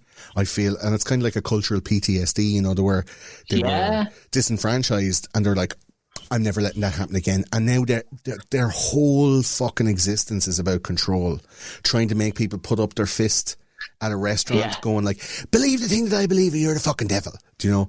And the Generation Z are not into that shit. They're into fucking polyamory and like, you know, getting a Fanny and a Mickey and putting them together and going, getting a lick off one and a lick off the other, like getting two different sides of a Dan bar to try and get the flavour. Do you know what I mean? I fucking love Dan Bars. These lads are into fucking polyamory. They're into. There's no bother about whatever sexuality you're into. They're fully open and accepting of every kind of culture and religion. There's no fucking animosities. There's no very little bullying going on. Very little kind of you're different from me. It's a fully accepting society. These Generation Zs, they're so informed. Their information is at like a holistic level. It's that they're fucking in their DNA to be informed about stuff. There's nothing that they don't know, that they haven't seen a video of or watched a fucking, read a thing of, because it's all here. Like, how long did it take you to figure out shit when you were 13? Like, you couldn't look it up. Here. You couldn't look it up. And you wouldn't even hear about it because you're not talking to people about it. My mother was an agent for the World Books. Do you remember British? And I remember we were the fucking shit on our road. People used to come over and go, I need to know about a specific type of bovine. Have you got that? B. Oh, Jesus, the Belgian blue. Look at the muscles on that cunt. Gather round, people. Gather round the fire and look at the picture in this tiny corner of this book. And that was, but we were the fucking information people. Where are you going, Tony? I'm going over to Tom's house. What are you going over there for? I'm going over to get the V book. The what? The V book. And then Tom's ma's like, Tony, you want to bring that book here back? I don't have all them pages stuck together, little last fella that took it away. Yes, Miss Manny. Sorry about that. I don't want to take up too much more of your time. You're a busy man and you've got fucking turn on. For fuck's sake, we could talk all night, bro. I know, and that's the fucking the danger of it. Ironically, we talked right at the very beginning of this how we go so long on these things. Give us a snapshot of what's happening in season 8. I know you did an actual episode, a juicy fucking smattering, because already there's people listening to this and their chins are fucking dripping with conspiracy grace. We talked fucking aliens, we talked CIA, shadow fucking forces, we talked the elections.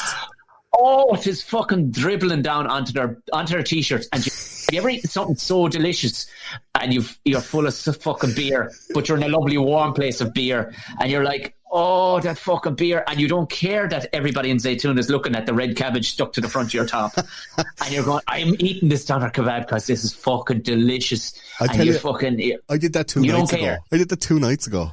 I got a soy and something sauce. I was putting the chips in it, and it landed on my jumper. And I'm not ashamed to say, I sucked the sauce out of my jumper. That's how nice the sauce was. I got it from Mad Egg. There's chicken burgers delivering. I got that soy sauce, man. It's like, I don't care. I'm a jumper sucker. This is what's happening. So I have the ones that I have recorded. I have the assassination of Malcolm X is the next big one. That should be coming out tomorrow the 8th. I'll be working on that all night and tomorrow. And then you're looking at like a fairly fucking 5-star studded season 8. I wanted to pick something that was like bang, bang, bang all the way down, but also something, as you know yourself, Tom, I'm quite a predictive man. I like to predict things. I like to be like fucking Johnny on the spot, like right on the nose. So we recorded that Oklahoma bombing episode, I think, over a year ago. I'll be honest. Oh, it was in your other studio, sure. And how poignantly timed will that be? We released that a couple of weeks ago, and there are literally armed militias of white men stalking the streets of the towns and cities of America. Like people were actually, that was what people were saying, going, go away, you fuckers, you didn't record that. Of course. I saw a year and a half ago. They released the Agenda 21. 2 cars. I've had 2 different cars since then. That's how I know. Because no more bandages. Remember parking around. Oh, don't worry, that fucking thing went that long after that, I can tell you. That's fucking you. But so we released the Agenda 21 episode, and I was like, come here lads, Agenda 21, they're going to fucking put out some shit, and there's diseases coming and they're going to take over the world, and the vaccine and the blah blah blah. And sure, what happened? 3 weeks after we released that episode, fucking the corona lockdowns. So like, I like to be kind of just right there, like a cultural barometer, let's say. So I chose these ones to go into season 8 a while ago, and the timing is kind of getting a bit wrong because of the fucking lockdowns. I can't record them, but there's one here, Waco and the cult of David Koresh. Oh, geez, say no more. So the one we all remember. Yeah, I want to talk about cultish behaviour and the cult of personality, and it might be like a farewell to Trump, and try and think about like, what was it like when he was here? Why do people believe in him so much? What was the whole the QAnon thing, which is like a faith? I think it's like a political facing, faith based just trust the plan, believe as you believe in the Lord our God and the Holy Spirit and all that shit. I want to do one with Jim Elliott is coming on, and Ed Salmon on the Chinese Cultural Revolution, which I think is so similar to what's happening in American culture right now. It's the Chinese Cultural Revolution and the takeover of Mao Zedong in the 1950s, and how the youth rebelled against the system, resist. Yes. And then we must overthrow this system. And what was the fucking system that they ushered in? It was fucking, Chinese communism. So as much as we were talking about how great Generation Z was. Huh? And Jim has been to China. Yeah, Jim is all over that shit, man. That's probably one of the most researched episodes I'm going to do. There's books coming in me whole. There's one on Pizzagate coming. Oh, Lord. I don't say much about that. You're joining me on one for the Rothschild dynasty, which is going to be one of the Men Who Made America episodes. So it's going to be the history of the lads, how they were able to take over banking, and they spread all around Europe and eventually made it to the Americas, and how basically a familial wealth can get passed, and how you can maintain power and control through generational bequeathments and stuff like that. There's also one on voodoo and black magic. So for a little bit of how you do. Project Bluebeam I talked about. There's one on vampires, which is going to be chef's kiss. We talked about Barry Seal and the CIA. Operation Mockingbird, which is fantastic. It's going to be about the media industrial complex is taking your mind over with propaganda. There's a nice easy one on the life and death of Bob Marley. So if you're a Bob Marley fan, get in on that. And the mystery of the pyramids. So it's the first of a 3-part series about Egypt, the ancient technologies behind Egyptian culture, and then obviously this first one is going to be a toe dip. So it's going to be what's it like living in ancient Egypt, how we got the pyramids, what the word, the science around the pyramids, the Sphinx, the Younger Dryas period, the Great Flood, and then talk about burial customs and religions and all that stuff. So it's like a history lesson, conspiracy twist, and then. One of my old favourites, we did it in a live show, and I'm going to be revisiting this, the Montauk Project. So we get to talk about Al Gaelic and the magic box and time travel and Jesus. Jesus. There is grace running out of the snack box. That is this podcast episode now. It's going to be unreal. Really good season. And then to finish off, then the last one will be the Missing 411. So the David Paulides, I guess, what would you call it? An odyssey of books about people who have gone missing in the American national parks with absolutely zero trace. Such mysterious disappearances. It would fucking rock your jaw, right? And he comes from a background of Bigfoot investigation. So basically it's people are going missing and they can never find them. They're never found without a trace, gone. Mm. He also claims that Bigfoot is an interdimensional kind of extraterrestrial that opens up rifts in space-time and then just goes yoink and just pulls people into these portals and disappears, and that's where they're going. I mean, I don't want to spoil it, but that's where we're going to go. It's a really weird episode. There's a gang of people absolutely with raging horns on them right now. It's going to happen. And as well as that, I think there's 38 3 to 4 hour true crime episodes as well, including Aileen Wuornos and some of the ones we've done. What was the one you and me did again? Dennis Nilsson. Dennis Nilsson. Yeah. There's loads. Prepare for that one coming up, guys. Loads and loads. Lot of penis talk on that one. And you're joining me on the Voodoo episode with Mickey Bartlett. And the Rothschild episode. And with Mickey Bartlett. Rothschild episode with Shane Brown. Is it Shane? Yeah. It is Shane Brown. Yeah. Yeah, it's going to be great crack, man. I can't wait to get over here until we're actually allowed to visit each other. What the fuck? Yeah, I know. I think I might just fucking find a fucking fashion of a giant condom for myself and just sneak over to your fucking house or something. Or get my blue light like they had in, you remember the streets of San Francisco? They stick one on the roof. And it go flying off when I go around the corner. Oh no, one of my hubcaps goes flying off. Fucking takes the eye out of somebody. And that Carol Reiner knows by the time I get into it, just after fucking. I'm fed up with this fucking social distance and shit, and this not being allowed to go to places. But more so, I'm fed up with not being able to have people over to make the shows because we're ready. Yeah. I'm an open orifice waiting to get plugged. Yeah, I can't wait for this shit. Yeah, well, I've always said that about you, that you always had a gaping want for people to. Fill me with your information, boys. What's happening? Okay. All right, listen, before we steered away from so much of the rude stuff. Yeah, we got to finish with a cherry on top, though, bro. Get that. Of course, absolutely. I couldn't fucking. I was annoyed with myself that we didn't talk more fucking dick talk, but we're actually venturing. We're venturing. I love this. This is perfect. This is perfect for who has been on for episode 166. That we're venturing towards the 3-hour fucking. Is this a record for Bookshot? I don't know. This is absolutely. We were up there with the Hit the Diff one was about 2.5 hours, but we have gone. Yeah, we've gone way fucking smashed out of the fucking park. I will fucking see you soon, of course, and everybody that knows you loves you. Everybody just listen to this. Those conspiracy guys, just follow them everywhere. I would say Twitter is probably it's giggly fun. I tell you, on Instagram is very nice. Tag everything you do. Instagram, I would recommend the place to be, or Discord. I'm trying to get away from Twitter and Facebook. It's getting very toxic. And they're a load of shit. Yeah, I'm wasting a lot of time with it and stuff. Yeah. Twitter is just. I deleted the Twitter app off my phone, and I'm saving 14 hours a week, man. That's no joke. Like I check it on my browser, having a shit in the morning just for DMs and mentions, and then it goes off. Like it's a fucking toxic cesspool of shite. So Instagram would be the place to be, at Those Conspiracy Guys. You can check out the website thoseconspiracyguys.com, or the podcast is everywhere. And if you like it extra much, there's hundreds of extra hours of stuff in the Patreon.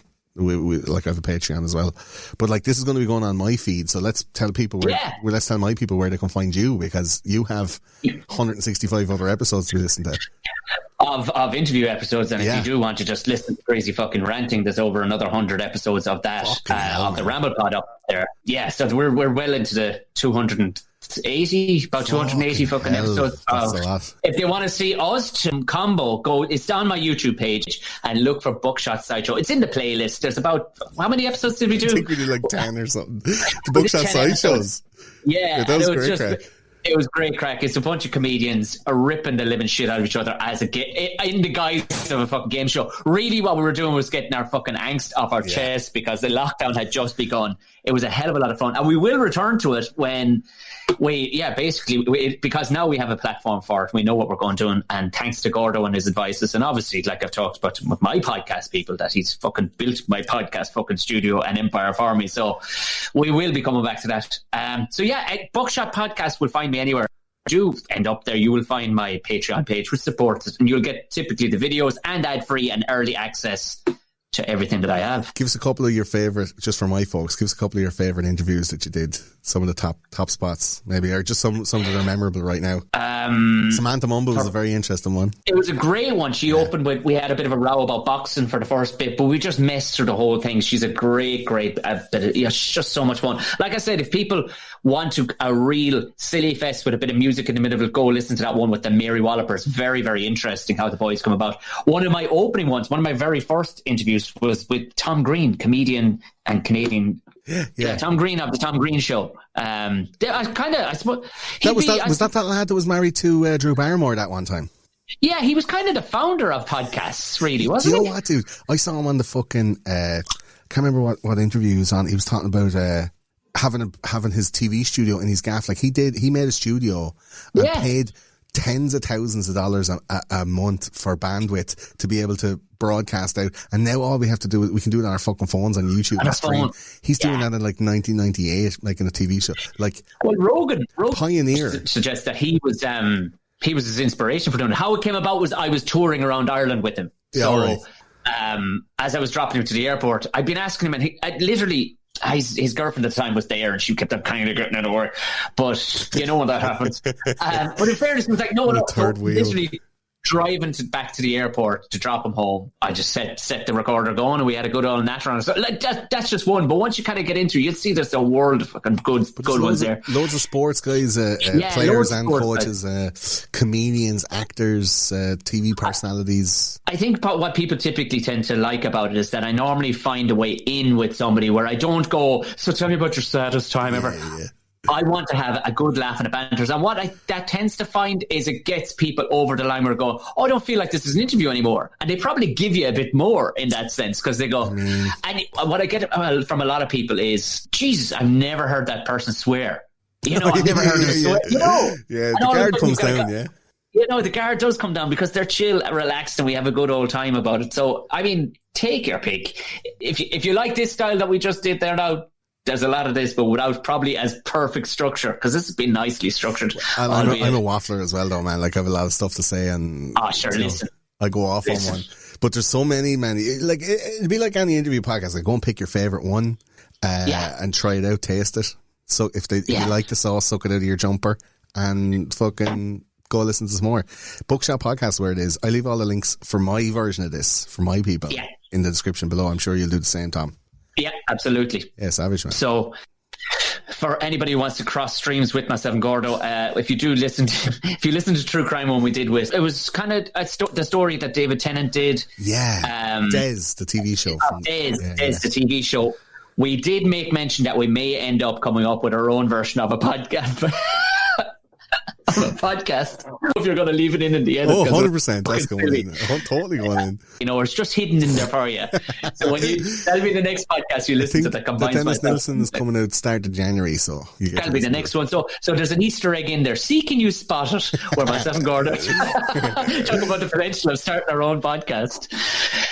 Gordo, this has been a long time coming. I'm fucking glad we finally got it done. And like I was looking for a significant number. Turns out 166 was right on the fucking money. As per your angel number. Family, health, wealth, productivity. That's what it is. Positivity, man. That's what we're trying to get here. The only time I don't want positivity is in HIV tests. That's the only thing. Yeah, that's the only time. That's the only time. Gordo Rochford of TCG, you fucking beautiful man. Till I see you, I'm gonna fucking lick your face. I don't give a shit what you tell me. I'm gonna lick your fucking face. You do it here in the camera. Yeah, wrong side. That last bit is going to be hard to explain on an audio only, I think. I know. For audio listeners, we were virtually licking each other. Thank you so much. Cheers, brother.